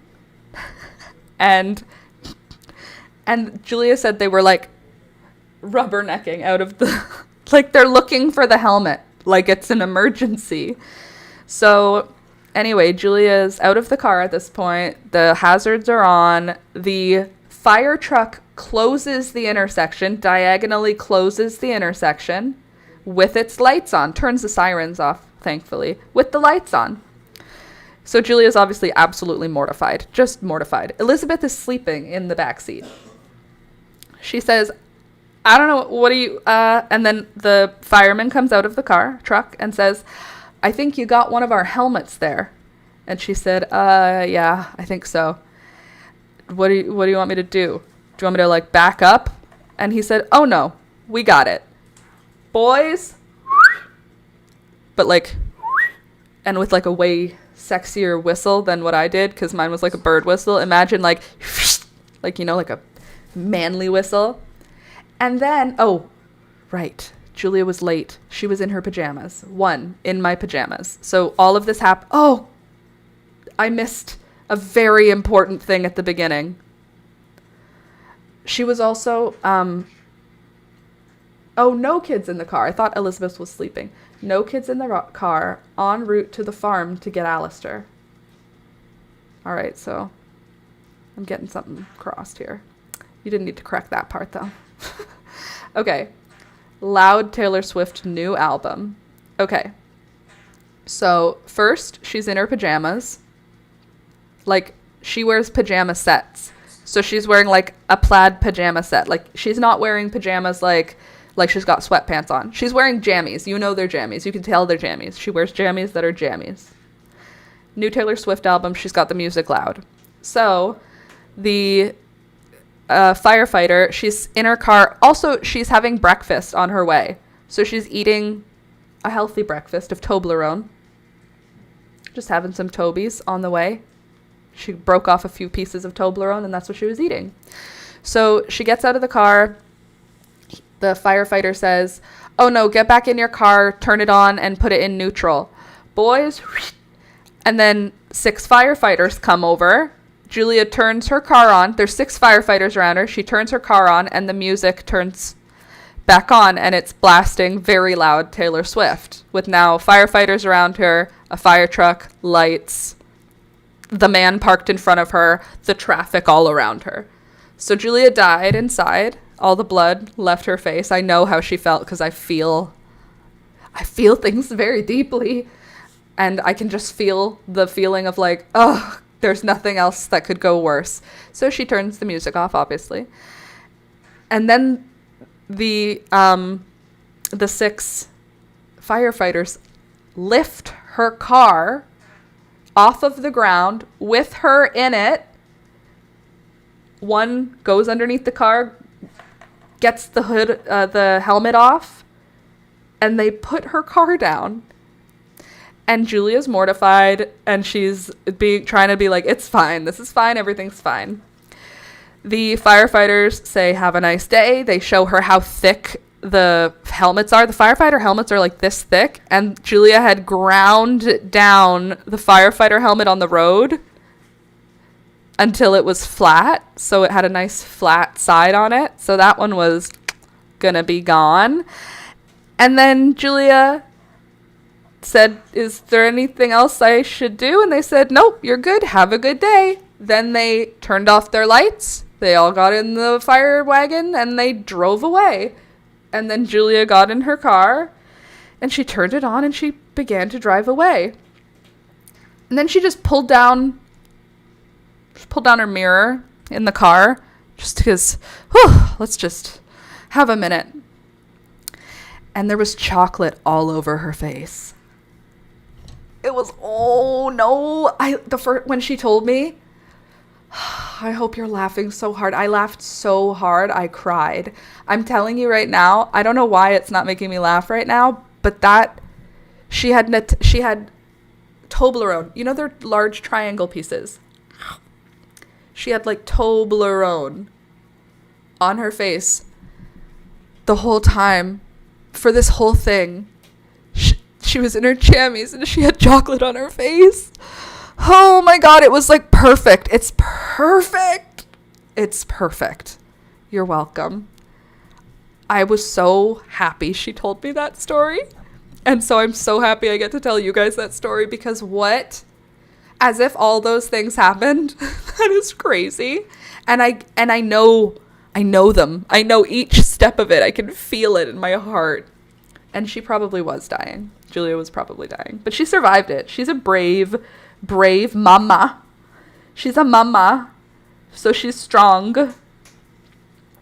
And thank you again for coming to my story time. I love so deeply that story. There's a few stories that I feel like they're going to go the distance for me. That's one of them. That's going to go the distance. When they asked what my plan was, I was like, I was just going to drive to my parents and have my dad deal with it. I'm an adult, but my dad'll deal with it. And those dudes will be talking about how trashed that stuck helmet was for years. Yeah, probably. And the helmet is probably still just going to be like hanging in their fire station because what are you going to do with an old fire helmet? Well, ma'am, we need the helmet back. Okay. First of all, don't call me ma'am. That's highly disrespectful. I am Miss. Clearly. I'm just a girl. Second of all, could you guys relax? Please. Thank you. Love you so much. Truly, one of my first thoughts was, oh, this sucks, but Alistair might love it. The helmet, you mean. He might love it that I could bring him home a fire helmet. We need to frame it, /impressed. Literally. Wow, now we know what will happen if we have our heads dragged on concrete for a block. We'll still be okay. That's silly. That would be so silly.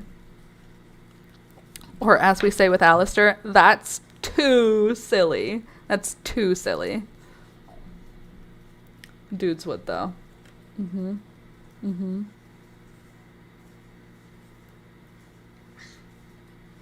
Anyway, thank you for listening. I want you to know it brought me a lot of joy to tell you both of those stories, so I hope you enjoyed it, but even if you didn't, I did. Can you not bite that? That is not for biting, Beelzebub. You know that. You know the rules. I don't know why you're breaking them right now. She bit me today. You made me bleed. It's not very polite. It's not very ladylike. That yarn is so festive, by the way. I know. And if I had just made the cuffs green, it would be a Christmas sweater. But I didn't. So now it's just a fun party sweater.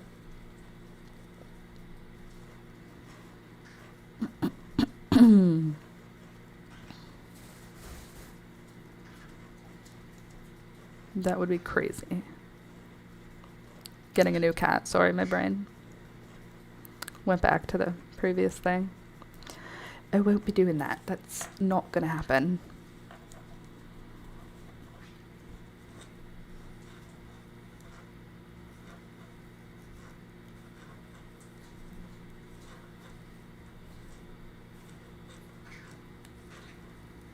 It's like I have a full house number of pets, and if there's any lower than the full house number, that's what it feels like. It was so weird. I saw someone I hadn't seen in a while who hadn't known that Thunder died, and asked how Thunder was, I said that he passed away, and they said, "Oh, that's so sad." And then I was like, "Yeah, we have a new dog now." And oh, what is he? What's his name? And I was like, "He's Toby. He's also a Chihuahua." And it just feels like when you're explaining it to someone you haven't seen in a while, it's like, I didn't replace Thunder. That's not what happened. I just like Chihuahuas. I'm not trying to get the same thing, you know? I'm just a Chihuahua girly. Did I drink my whole glass? I did. I'm still thirsty.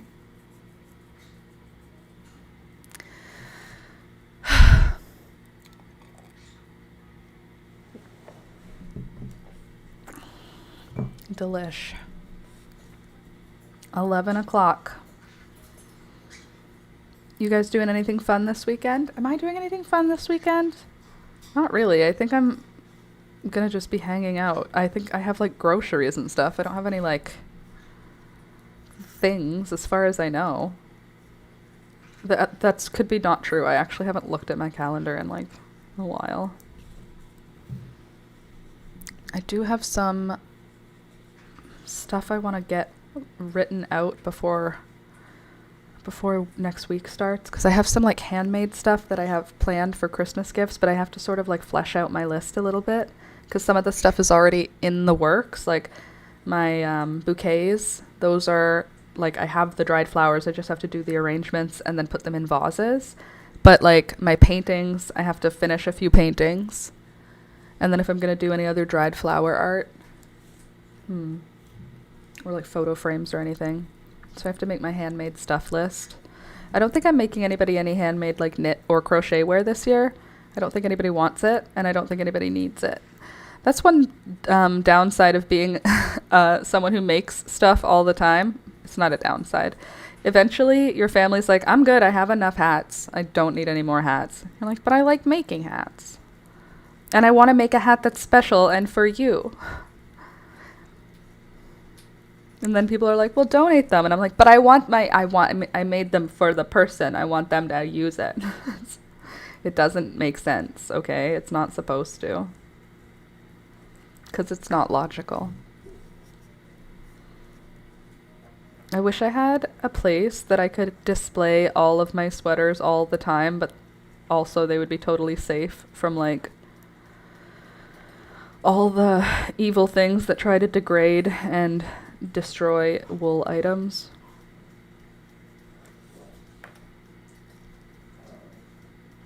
Toby, what are you doing? Who are you growling at?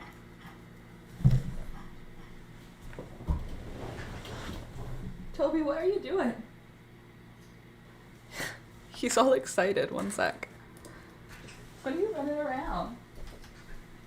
Oh, do you want to go outside? Okay, you can go outside. Thanks for asking. Good boy. Thank you. Go pee. No, stop yelling. Go pee.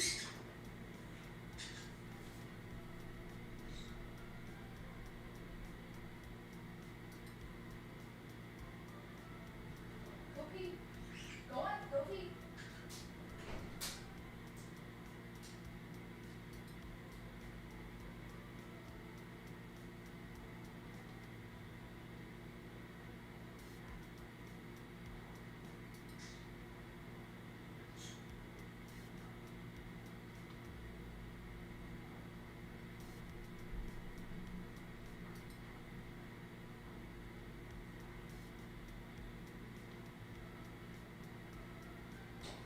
All right, come on, Tob. Tob, come on. Come on. Hey, come on. Come. Let's go. Good boy, Toby. I think you scared that squirrel. I think you did. That squirrel don't stand a chance to my dog. Yeah, you're so tough, Toby. You're a tough boy. You're a tough boy. Yeah. Look at this tough guy. He's so tough. He works so hard to protect our family from those evil squirrels. It's so natural how you hold your feet. It just looks so comfortable and natural. You look like a very comfortable, natural being. No sharp edges on this little guy.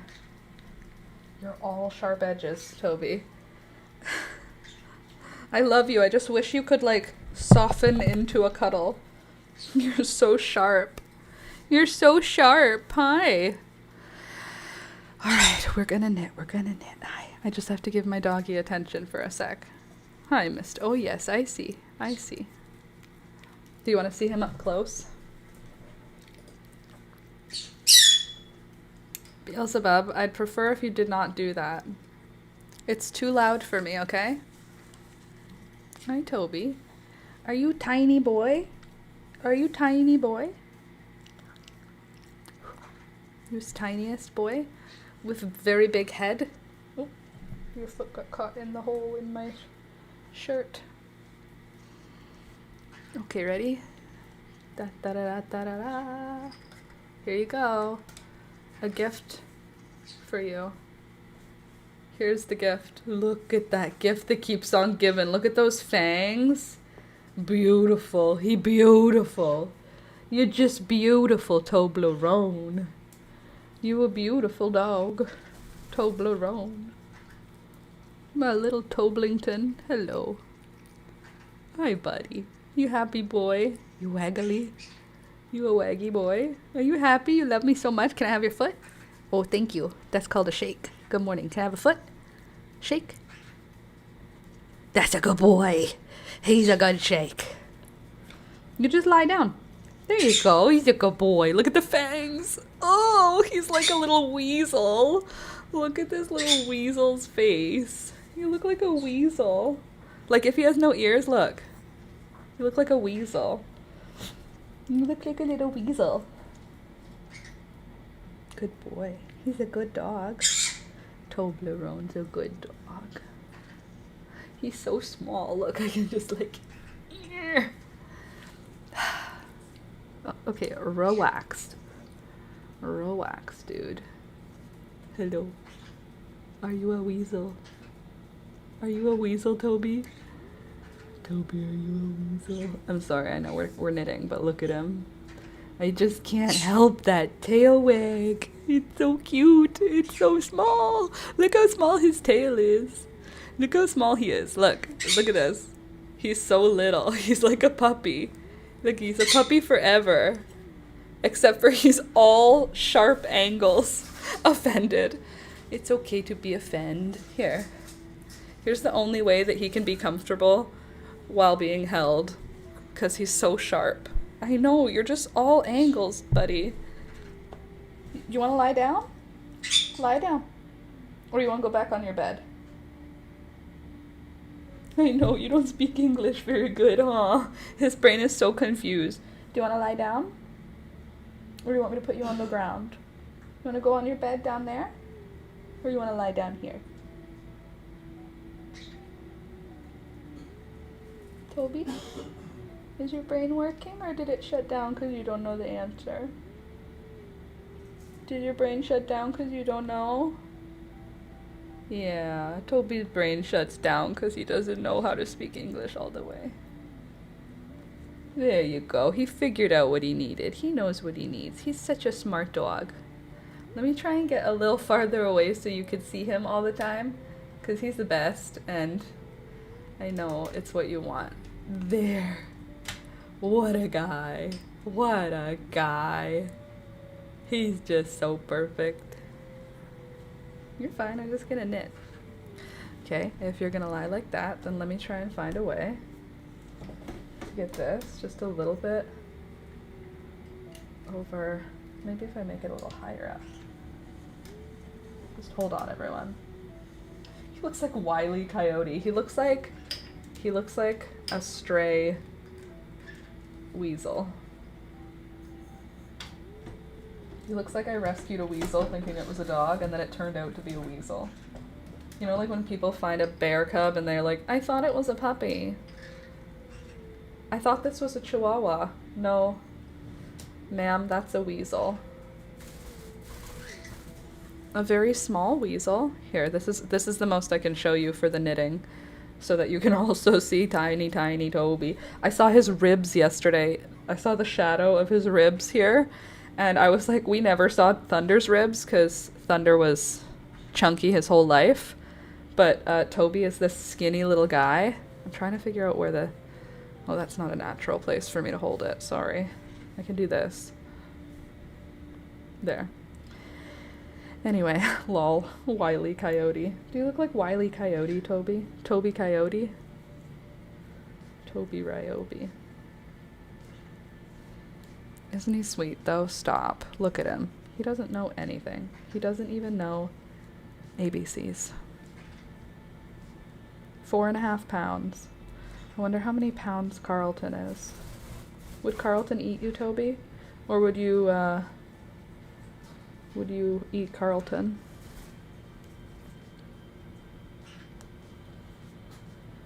Yeah. Anywho. Obsessed with this little dog. Oh God, he's just so sweet. Do you have something in your ear, or is that just a shadow? Oh, it's just a shadow. From this angle, it looks like there's like something there, but that's just the shadow of his ear folds. You're a sweet boy. You don't look specifically stable in this location, but whatever. Look at this guy. His neck right here is bigger than his waist right here. He's just a big guy. He has big dreams.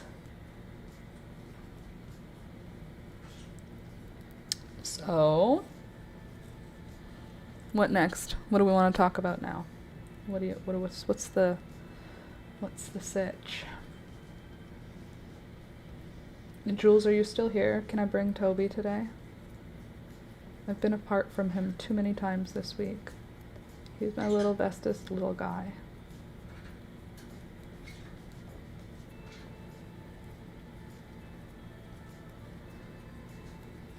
Wile E. Coyote, that's funny. Pretty vest. Oh, thanks, Michelle. Sorry, I saw it. I didn't reply to it before. I got it at a thrift store for $2, and it's crocheted. So, handmade, guaranteed. Very, like, hippie vibes.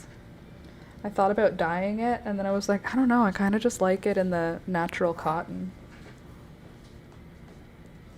Toby has a very sensitive throat. If he lies on it in the wrong way, it makes him like, gag. Yep. You gotta find another way to put your head. Because it's obviously rubbing your throat there, silly goose. It's lovely. Thank you. We love getting a $2 handmade item at the thrift. You good, bro? Hi, everybody. Don't forget to click the thumbs up button, by the way. It helps the channel grow.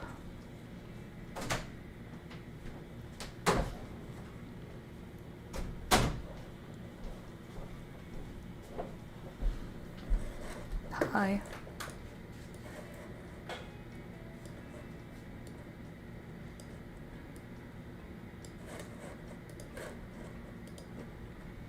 There, now you can see me knitting, even though it's in the corner.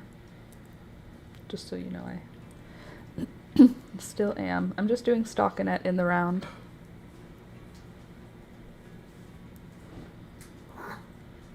Well, find a different way to lie, dude. You have a lot of room. Unless you want me to put you down. You want me to put you on the ground? Toby?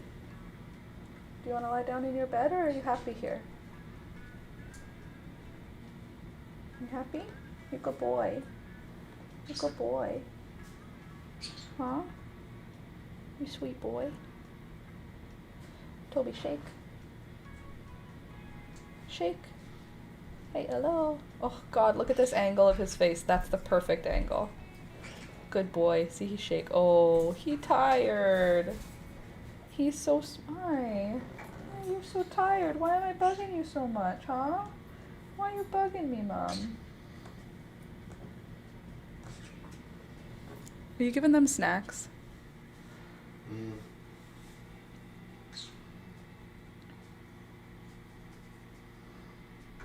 You need to have your eyes wiped. Hmm? I need his eye wipes. They're in the bathroom. I'm gonna go get them after. What a cutie patootie. He has such wet eyes. I need to wipe his eyes with these, like, they're like mostly just water, but they're like eye wipes, because if I don't wipe them, it's like one day and then they get all dark like this. So I have to wipe them all the time to keep his pretty, pretty face.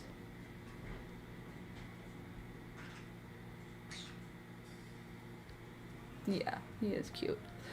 We'll clean your eyes after the stream, okay? I feel like it would get uncomfortable because the hair dries and then it's like crunchy. My cat Yeti has crying eyes too. He's always just wet. His eyes are just like, you can tell. Look, they're just like, the whole area is just, he has extra wet eyes. He's so cute. Stop, Toby.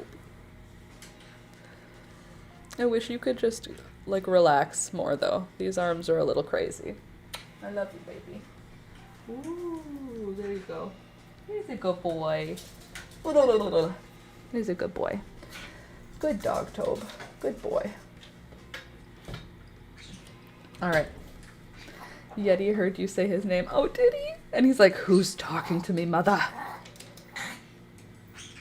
Good boy. Do you want to sit with me? You want to come back up here? Or you want to lie down? Okay, I thought maybe he didn't want to stay. If you want to stay, that's great. I love hanging out with you, buddy. I just never really know if you're feeling it because of the way that you look. The way Toby looks makes it unclear if he's having a good time or if he would rather leave. So, hold on. Here, come here. Come on. Come towards me. I'm giving you a cuddly spot to sit on. I know it's scary, isn't it? There you go. There you go. Good boy. There you go, lie down. I'm gonna knit now. I'm not gonna keep you as the focus. I'm gonna knit. Lie down. Lie down. Good boy. Good dog. Yeah, kiss. Good boy. Sit. Sit. Sit. Toby, sit. Sit. As if he braced his legs. Sit. I will not. I will not sit. I will not sit. I'll lie down when I want to sit. I'll just keep my hands here. You lie down whenever you're good and ready, okay? You sweet baby. Okay, aw, we're giving him a hug. Yeah.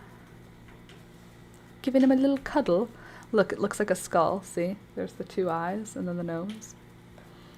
Thank you for lying down, Tobe. Good boy. Do you need something to put your head on so you don't choke? Good. You weirdly sensitive esophagus dog.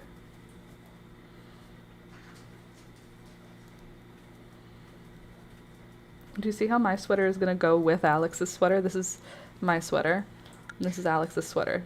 So they're not the same at all, but like,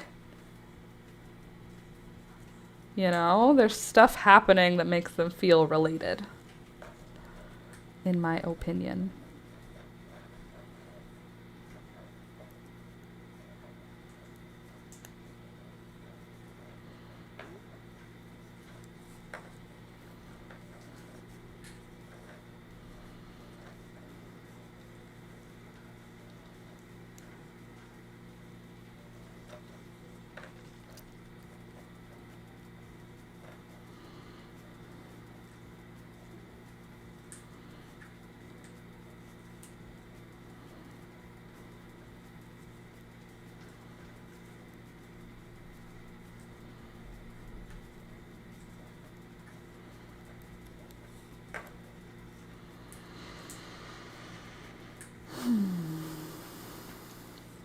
Nice little quiet moment once in a while. It's not too bad, is it?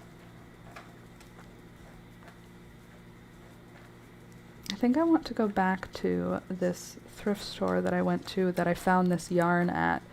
I found this yarn at a newer thrift store. It used to be like this warehouse and it got switched into a thrift store. And now this yarn was $1 a ball, so I got 12 balls of it for for $12, obviously, and it was awesome. So if I know they're charging $1 a ball for wool yarn like this, I want to go back there because that's a good price. A lot of thrift stores are getting sort of savvy to the expensive craft cost, and they're like marking up their thrift items because they're expensive new. So you used to be able to buy like pencil crayons or paint or a binder or whatever, everything 50 cents at most thrift stores, right? 50 cents a dollar. Now you go, and if it's Laurentian pencil crayons, they're $8.99, they're $9.99. Like they're like they know what they've got, and you're not gonna get like amazing deals unless you find like the right thrift store. Anyway, this one is not the right thrift store for amazing deals on other stuff, but it's an amazing deal for yarn. I love a meme that just came across my Facebook page. You're an adult. If you want the cat, go get the cat. Cool, Candace. I didn't need that meme to come across my page, okay? I don't need the universe telling me I can have another cat. I can't. We're not supposed to. You can't just do that. That's illegal. That's not allowed. It's just too many. Too much cat.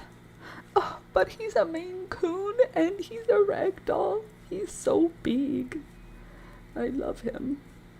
Carlton. And we would rename him some kind of forest spirit because he looks like a forest dwelling spirit. If you're late to the game right now, there's a cat at the SPCA that it got me.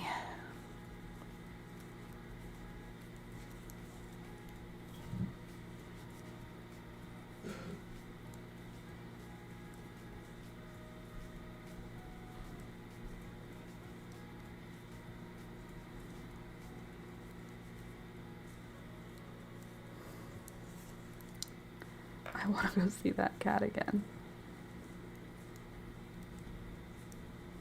Like,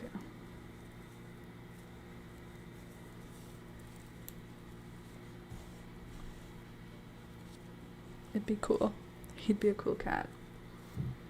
But what if him and Peekaboo don't get along and then we're in the same situation as we were with Rohan? You know, Han?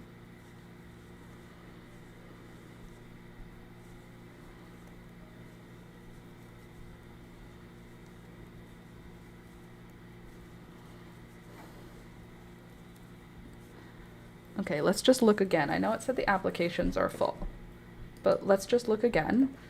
Well, that's not what I want you to be looking at. There we go.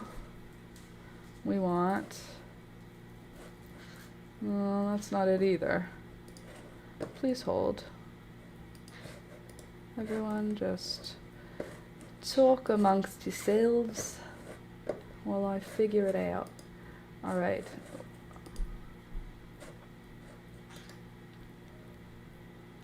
$11:30. We still have so much time. We are totally okay. Okay, please hold, everybody. I'm just finding the page again. What do we have here?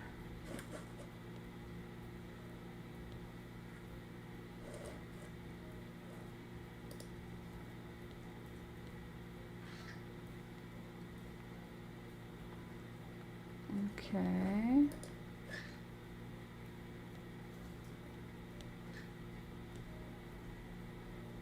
Where's... Show me the animals. Please hold.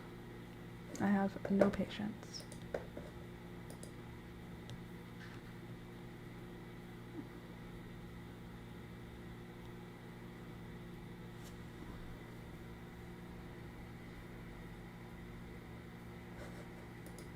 Just hold, everyone. I'm just getting back to that kitty.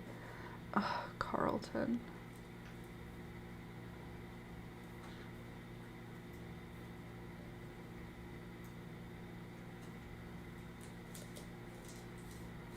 Okay, let's see.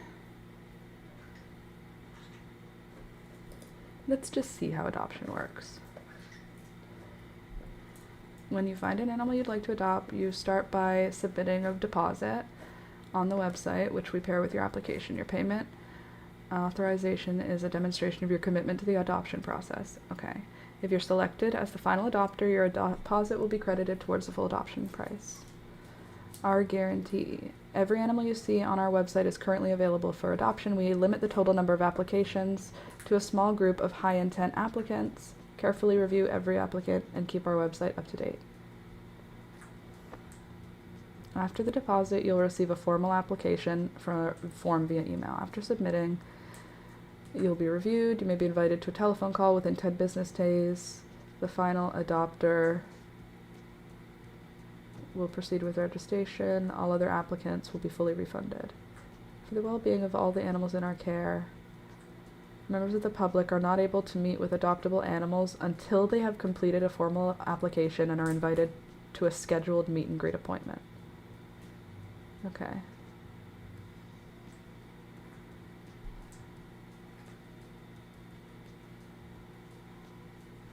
All right. But the applications are full. Does it say how long they've had him for on here? No. Oh well. That's fine. I don't even want another cat, okay? I don't even want one. So it's totally fine. Okay. Back to knitting a sleeve, shall we, folks? After a glug of coffee.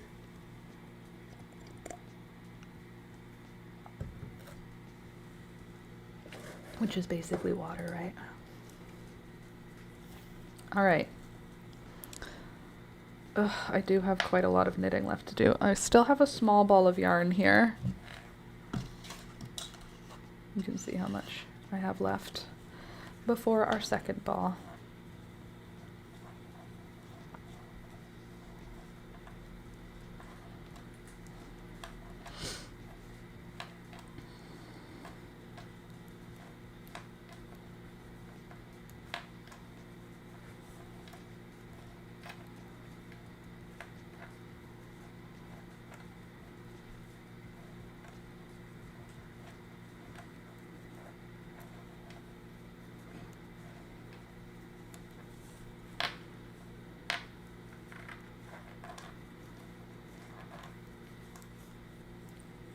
You should bring the kids to the light show in the falls.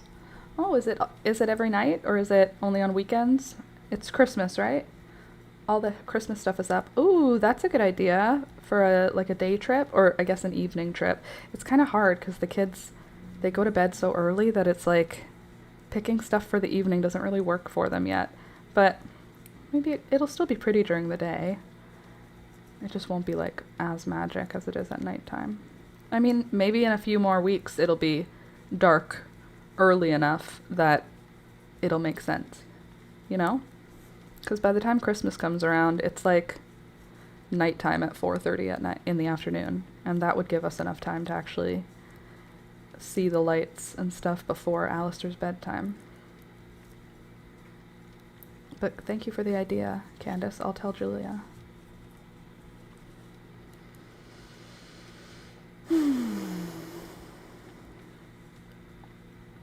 I'll share info in your Facebook. Oh, thank you so much. Appreciate it. That'll be a good spot for me to go to look for it. Thank you. Toby, you're a sweet man. Very sweet man.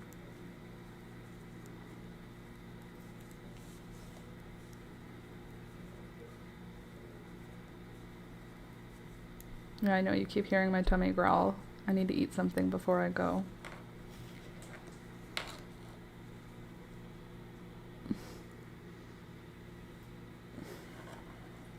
My neck is sore this morning. Oh, my coffee plant also looks so sad, and I think I might bring it upstairs to have some natural light. I think the grow lights are not enough. I think she needs some sunshine. My little Louisa, she's in struggle mode. She hasn't dropped any leaves yet, but she's like doing this big dramatic wilt every 2 days. And I don't usually have to water her that much, so she's obviously being dramatic. I've redone her soil, so it's not like she got repotted in September, so it's not like she needs new potting or anything. So she's just upset. So I'm going to bring her upstairs so that she's in the feng shui of the living room and also getting more sunlight. And then hopefully she will be okay. Where's Louisa? Maybe I should ask how actual Louisa's doing, because Louisa, my coffee plant, is named after her. Maybe there's a connection going on. Are you struggling, Louisa? Are you feeling okay and then suddenly very, very drained? Like there's no water in your roots? Because that's what it feels like for my Louisa. Does it feel like the sunlight is not enough to completely warm you? Because that's what it feels like for my Louisa. Does it feel like you could just drop leaves at any moment, but you haven't yet? Like everything's teetering on the edge of collapse? Because that's what my Louisa looks like. My Louisa is a coffee plant. And she is glorious. I worked so hard this summer to get her so big and so beautiful. But now it's winter and she does not appreciate, she does not approve. It's actually not winter today though. Like winter today it's like, it feels like it's plus 10.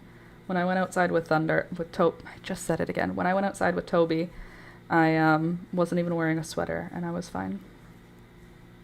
Like it's cold, but it's not like freezing cold. So that's good. I think I am going to do a crochet back for this sweater instead of knit. I think I'll do the knit sleeves in the red and then I'll do a crochet back. Because if it's a fully wool sweater, Alex will sweat to death. That'll be way too hot for him.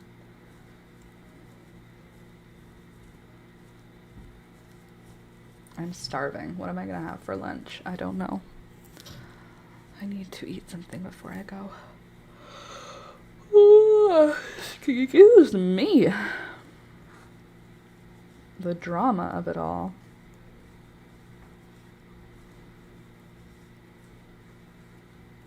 Oh, yesterday Julia was over and she said, you should get your birds those cute little diapers. They like wear them like a vest and it goes around their tail and behind their wings. And I said, that's a great idea. Why don't you go and put one on one of my birds? And then she was like, well, how do they get them on other people's birds? And I said, I don't know. Other people's birds trust them implicitly. Mine do not. There is not a chance in hell I will be able to get a hold of my bird, put a bird diaper on it, and let it go without permanently damaging the trust between us. Like there's no way. It would take like months and months of like slow iteration training to get her to be back to being comfortable on my finger.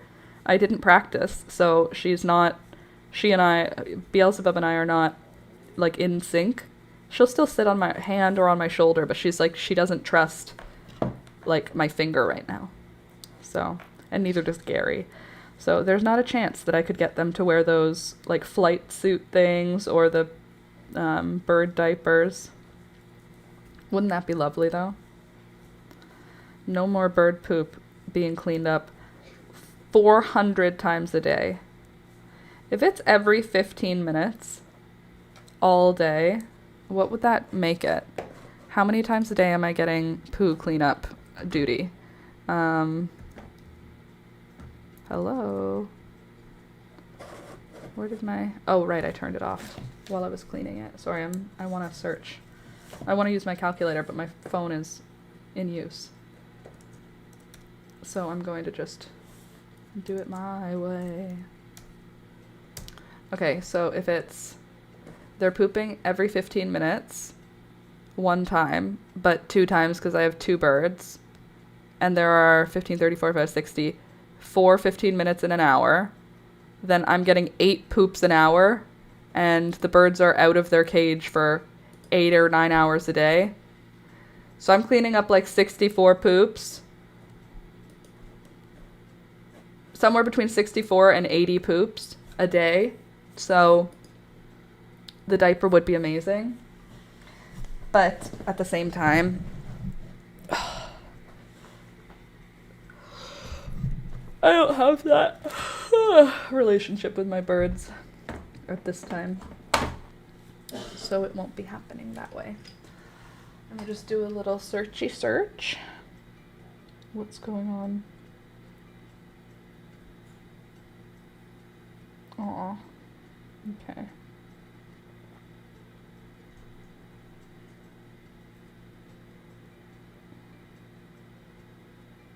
Cool. Good. Oh, my lips feel so chapped. I've been using lip oil to try and help because chapstick seems to be making it worse. And I just used moisturizer. Ugh. But it didn't help. Melissa, sorry I'm late to join. That's okay. There's a leak in my kitchen, so my landlord cut a hole in my kitchen ceiling. Have you been watching old streams? Because that literally happened to us, and they had to cut into our ceiling 4 separate times. 4 separate times they cut into the ceiling. It lasted for a week where the ceiling was open. They fixed the problem, quote unquote. They drywall patched up the whole ceiling, and then the leak persisted, and they had to cut it open again. Like 4 different times we had that happen. And 4 separate times they said, this time we got it. We know it's fixed this time. And it took until the 4th time for it to actually be fixed. 3 different plumbers. Which is so stupid. But also, I'm sorry that you're dealing with a kitchen leak. That's annoying. Oh no! Plumber has been 4 times already. It's been leaking for weeks. Yeah, don't we love that about landlords? They feel like it's just not their emergency. You're like, the ceiling is leaking in your house. You know that's rotting wood, right? Like, if this house is worth anything to you, don't you want it to be fixed? Ya dummies? And then they're like, no, I don't care. Please pay your rent on time. Right? That's what I think about this house. This house was built in 1898. And I'm like, the landlord that owns it now and the landlord that owned it before, they're both just like flippers. Like, they don't care at all about the fact that this is a century home or that there's any value in keeping it well maintained or value in like it's plaster walls and the insulation is like not the same as it is now. Like, if anything got redone as now stuff, it would be a huge undertaking. But it's got like the original hardwood baseboards. They removed all of the original hardwood, which I hate, but whatever. They put in this awful laminate and awful tiles. They did a landlord special. We have plaster too, so asbestos is also a fear. Oh, is that what the insulation is in our walls? Is asbestos? Great. I love that for us. That's not good. Ugh. I didn't even think about that. Now I have to look that up. Why are you always giving me new things to think about? I didn't know I needed to have a new fear about my home. If my house was built in 1898, what is the insulation? I should say where it was built. If I built in Hamilton,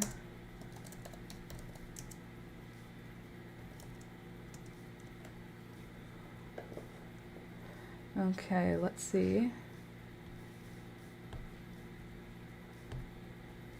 There were no building codes in Ontario at that time, so insulation practices were not standardized.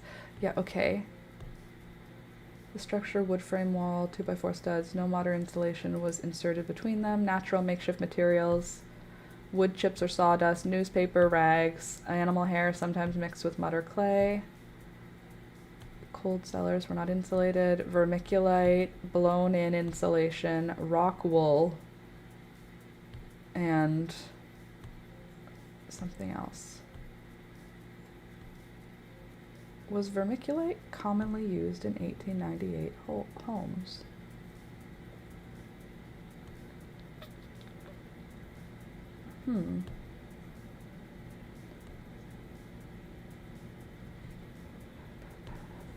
Let me see. Oh, maybe I can just look up my home and see. I'm not going to do it on screen, but I'll tell you the answers.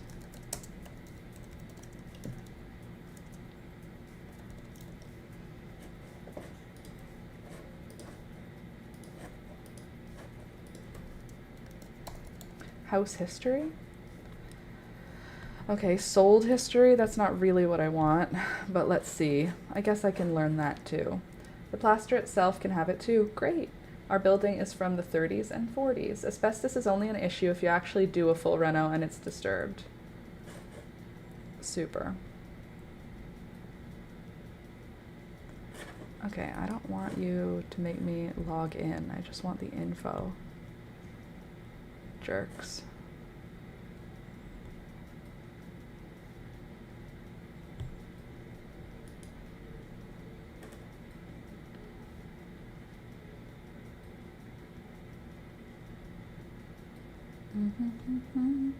Okay, I hate real estate websites. City of Hamilton, thank you. Statistics Canada. Of course it has to go through Statistics Canada. Useful. Okay, let's see. Submission to Statistics Canada, major construction projects. That's not what I asked for. That's not what I asked for at all. Thank you for literally nothing. How about just our street? The history varies greatly depending on the address.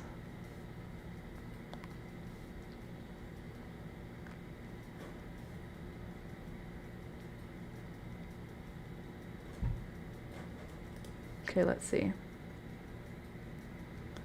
Okay, so there's houses on my street built in 1866. Which is cool. And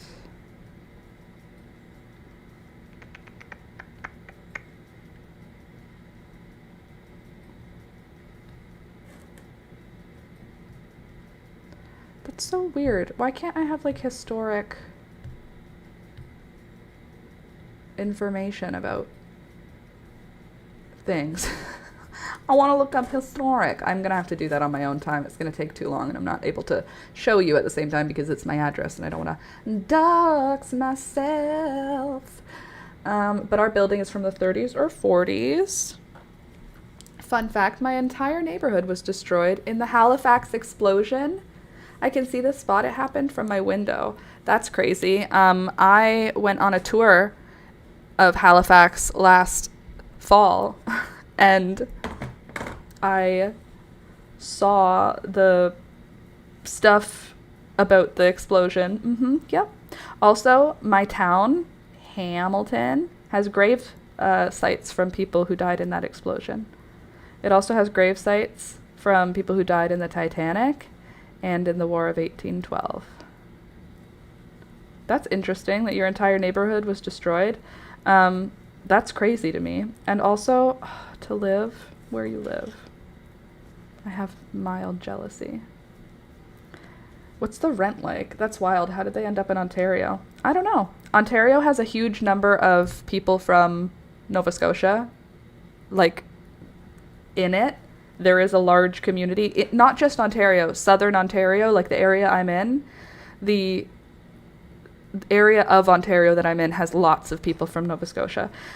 Lots of people from Cape Breton Island. And I know that because a lot of them are my family.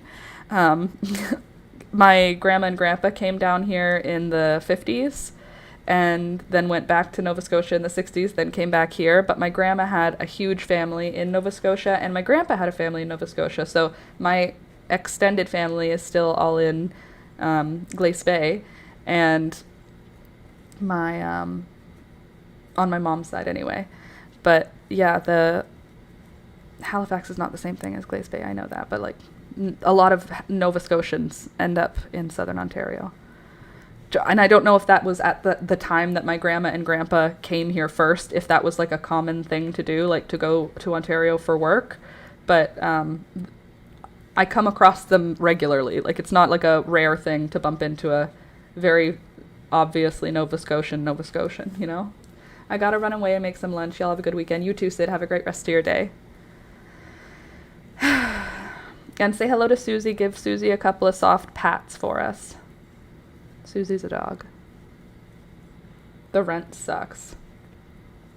Halifax rent sucks? Can you give me an idea of, like, what do you mean? Like, what's a one-bedroom cost? or like an average 1 bedroom, an average 2 bedroom. Because like here, an average 2 bedroom is over 2,000. Like an average, I would say, is like $2,300. But you could find one for a little less or a little more, depending.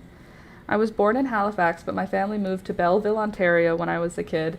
They and my brother are still there. I came back for school. They're trying to come back. I can imagine why. It's a beautiful place to be. It's just so far from like what's going on in the rest of Canada. You know what I mean? Whenever I go there, it feels like a vacation, but like it is, but it also feels like it's so far. And also food is so expensive because it's so far to deliver it out. Like Glace Bay, it's like $3 for a lemon.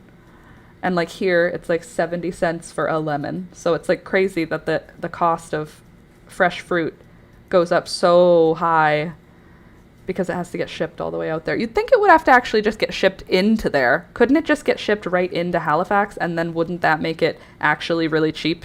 Because they should be a place where food docks. But apparently all of the food goes through Ontario's terminal.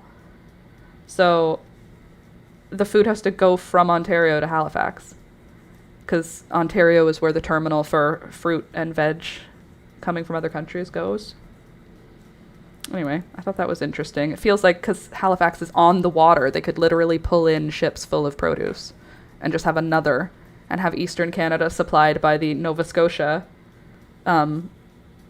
ships, and then have Western Canada supplied by the Western ships. We don't even need anything coming. I should really be in logistics. I could cure Canada's pipeline. I'm ready. I'll fix it. There's no real affordable housing, lots of homeless camps. The affordable places are like 2,000 plus for a bachelor, maybe 1 bedroom if you're lucky. Yeah, that's a no from me. Oh my God, look at this. Look, would you just, oh God. I'm trying to give you, dang it, I bothered him. His feet are crossed in the most amazing way. Hold on, there he is.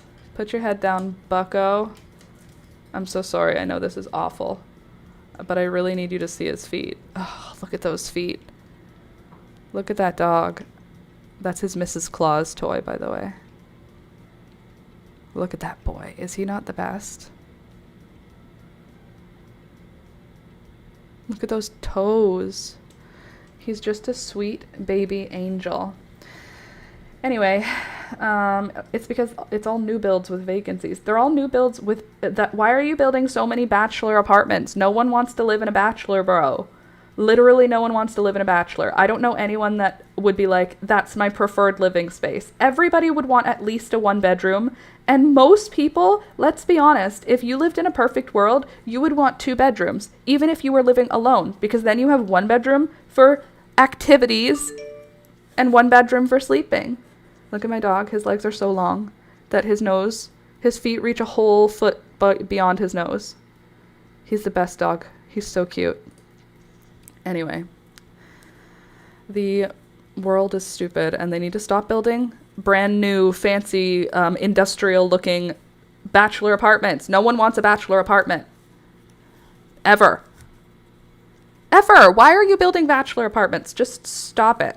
They should just eliminate the bachelor apartment and only build 2 bedrooms and up. And 2 bedrooms should be the price of a bachelor and then up. No one wants a bachelor apartment.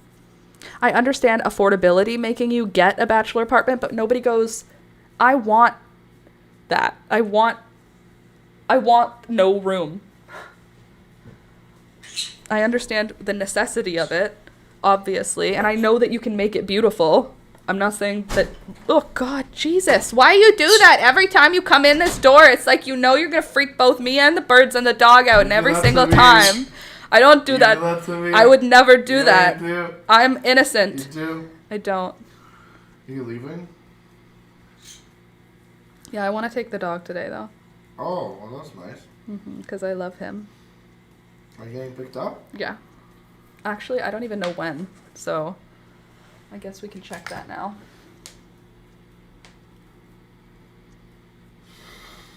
Are you even coming to my home, or are you just hanging out at your school? She is still at her home. Cool. So, there's that. Cool. Yeah, affordable housing is not a thing that's available anywhere anymore. $2,000 for a bachelor is ridiculous. Alex's and my first apartment was a 1-bedroom plus den. It was called a 1-bedroom basement apartment, but there was a bedroom, there was a living room. Oh, no, there was no den. The living room is what I'm calling the den. But there was a living room, a kitchen, a bedroom, and a bathroom, and a closet. And we paid $750 for that place a month. And we were students, and we were broke at the time. Like, this was almost 15 years ago. But we were broke, and $375 each was the rent. And we worked part-time, and it felt like it was a lot of money. And then our second place went up to like $1,100 a month, or $1,050, and that felt like a lot of money when we upgraded from $750 to $1,050. And then our next place was like $1,550, and that felt like a huge increase. And then our next place was $1,900, and that was in Toronto. And then our next place was $1,950, which was the farm. And it just keeps going up and up and up. And then this place is even, I don't even want to talk about it, because this place is so trash compared to the farm, and the fact that they're the same price, basically, this one's more, is offensive. But yeah, no matter where you go now, it's going to be more than where you live now. If we move, no matter where, we're paying more than what we pay now. Okay, so when I moved in, this place was $565. Still under $1,000 now, thank God. $565, that's awesome. But the renovated one downstairs with the same layout is $2,800. And if you ever leave, that's what the person will come in at. I don't really like that. That stresses me out, because then are they trying to push you out, or is your landlord nice and not going to make you leave? Ready? I didn't say anything to you. Oh. You want me to? Hey, baby. What's cracking? Any responses? No. Would you mind sending a text? Huh? Could you text her? What do you mean? And text her to let you know when she's coming?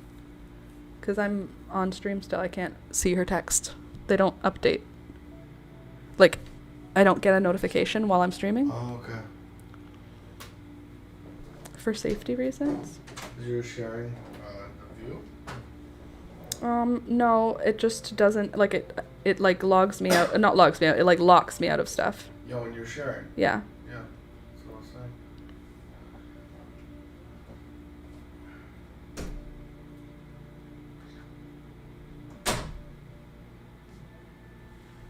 saying. Cool. The renovated one. Ugh. So if they ever renovict you, can they update the rent?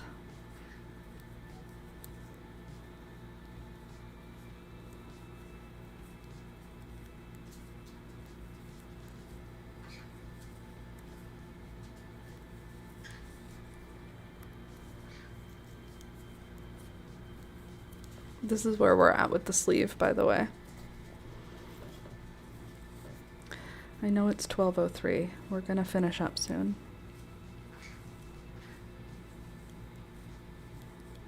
Nova Scotia has no cap for rental increases, so every year I hold my breath, but we still have a temporary rent cap hanging on from COVID. Oh, rent cap. That's terrifying. So next year he could just be like if the cap goes away, he could just be like, it's $2,800 now. I think they're trying to do something like that in Ontario, or they're trying to make something like you have to be in a 1-year lease. You're not allowed to be in a month-to-month. They're doing something.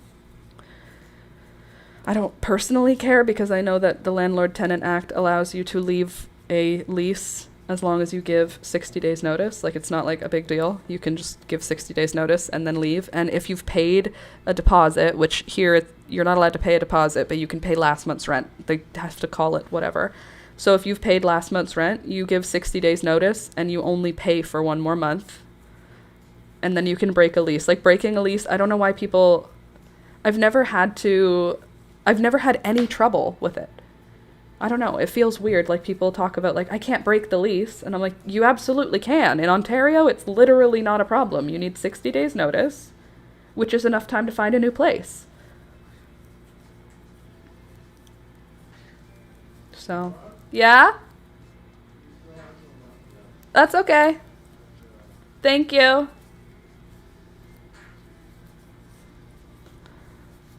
There needs to be standardized rules. Yep. Yeah, there should be.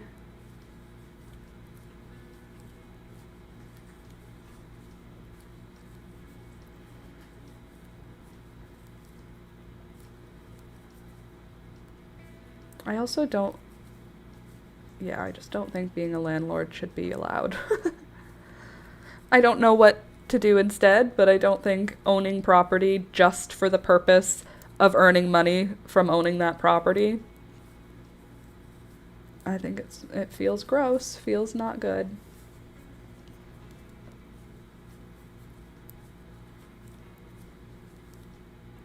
All right, there we go. I'm done for today. I didn't even finish my ball of yarn. We'll finish it on Monday, and we'll finish the sleeve probably on Monday. So, now, I will leave you here for the day. Thank you for hanging out with me. I hope that you had a good time. I hope you got something done, be it like a house chore or a crafty project that you're working on. I hope that you got something done, or at least you got a minute to sort of chill and relax. I hope you have a good weekend. Stay safe. Stay hydrated, everybody.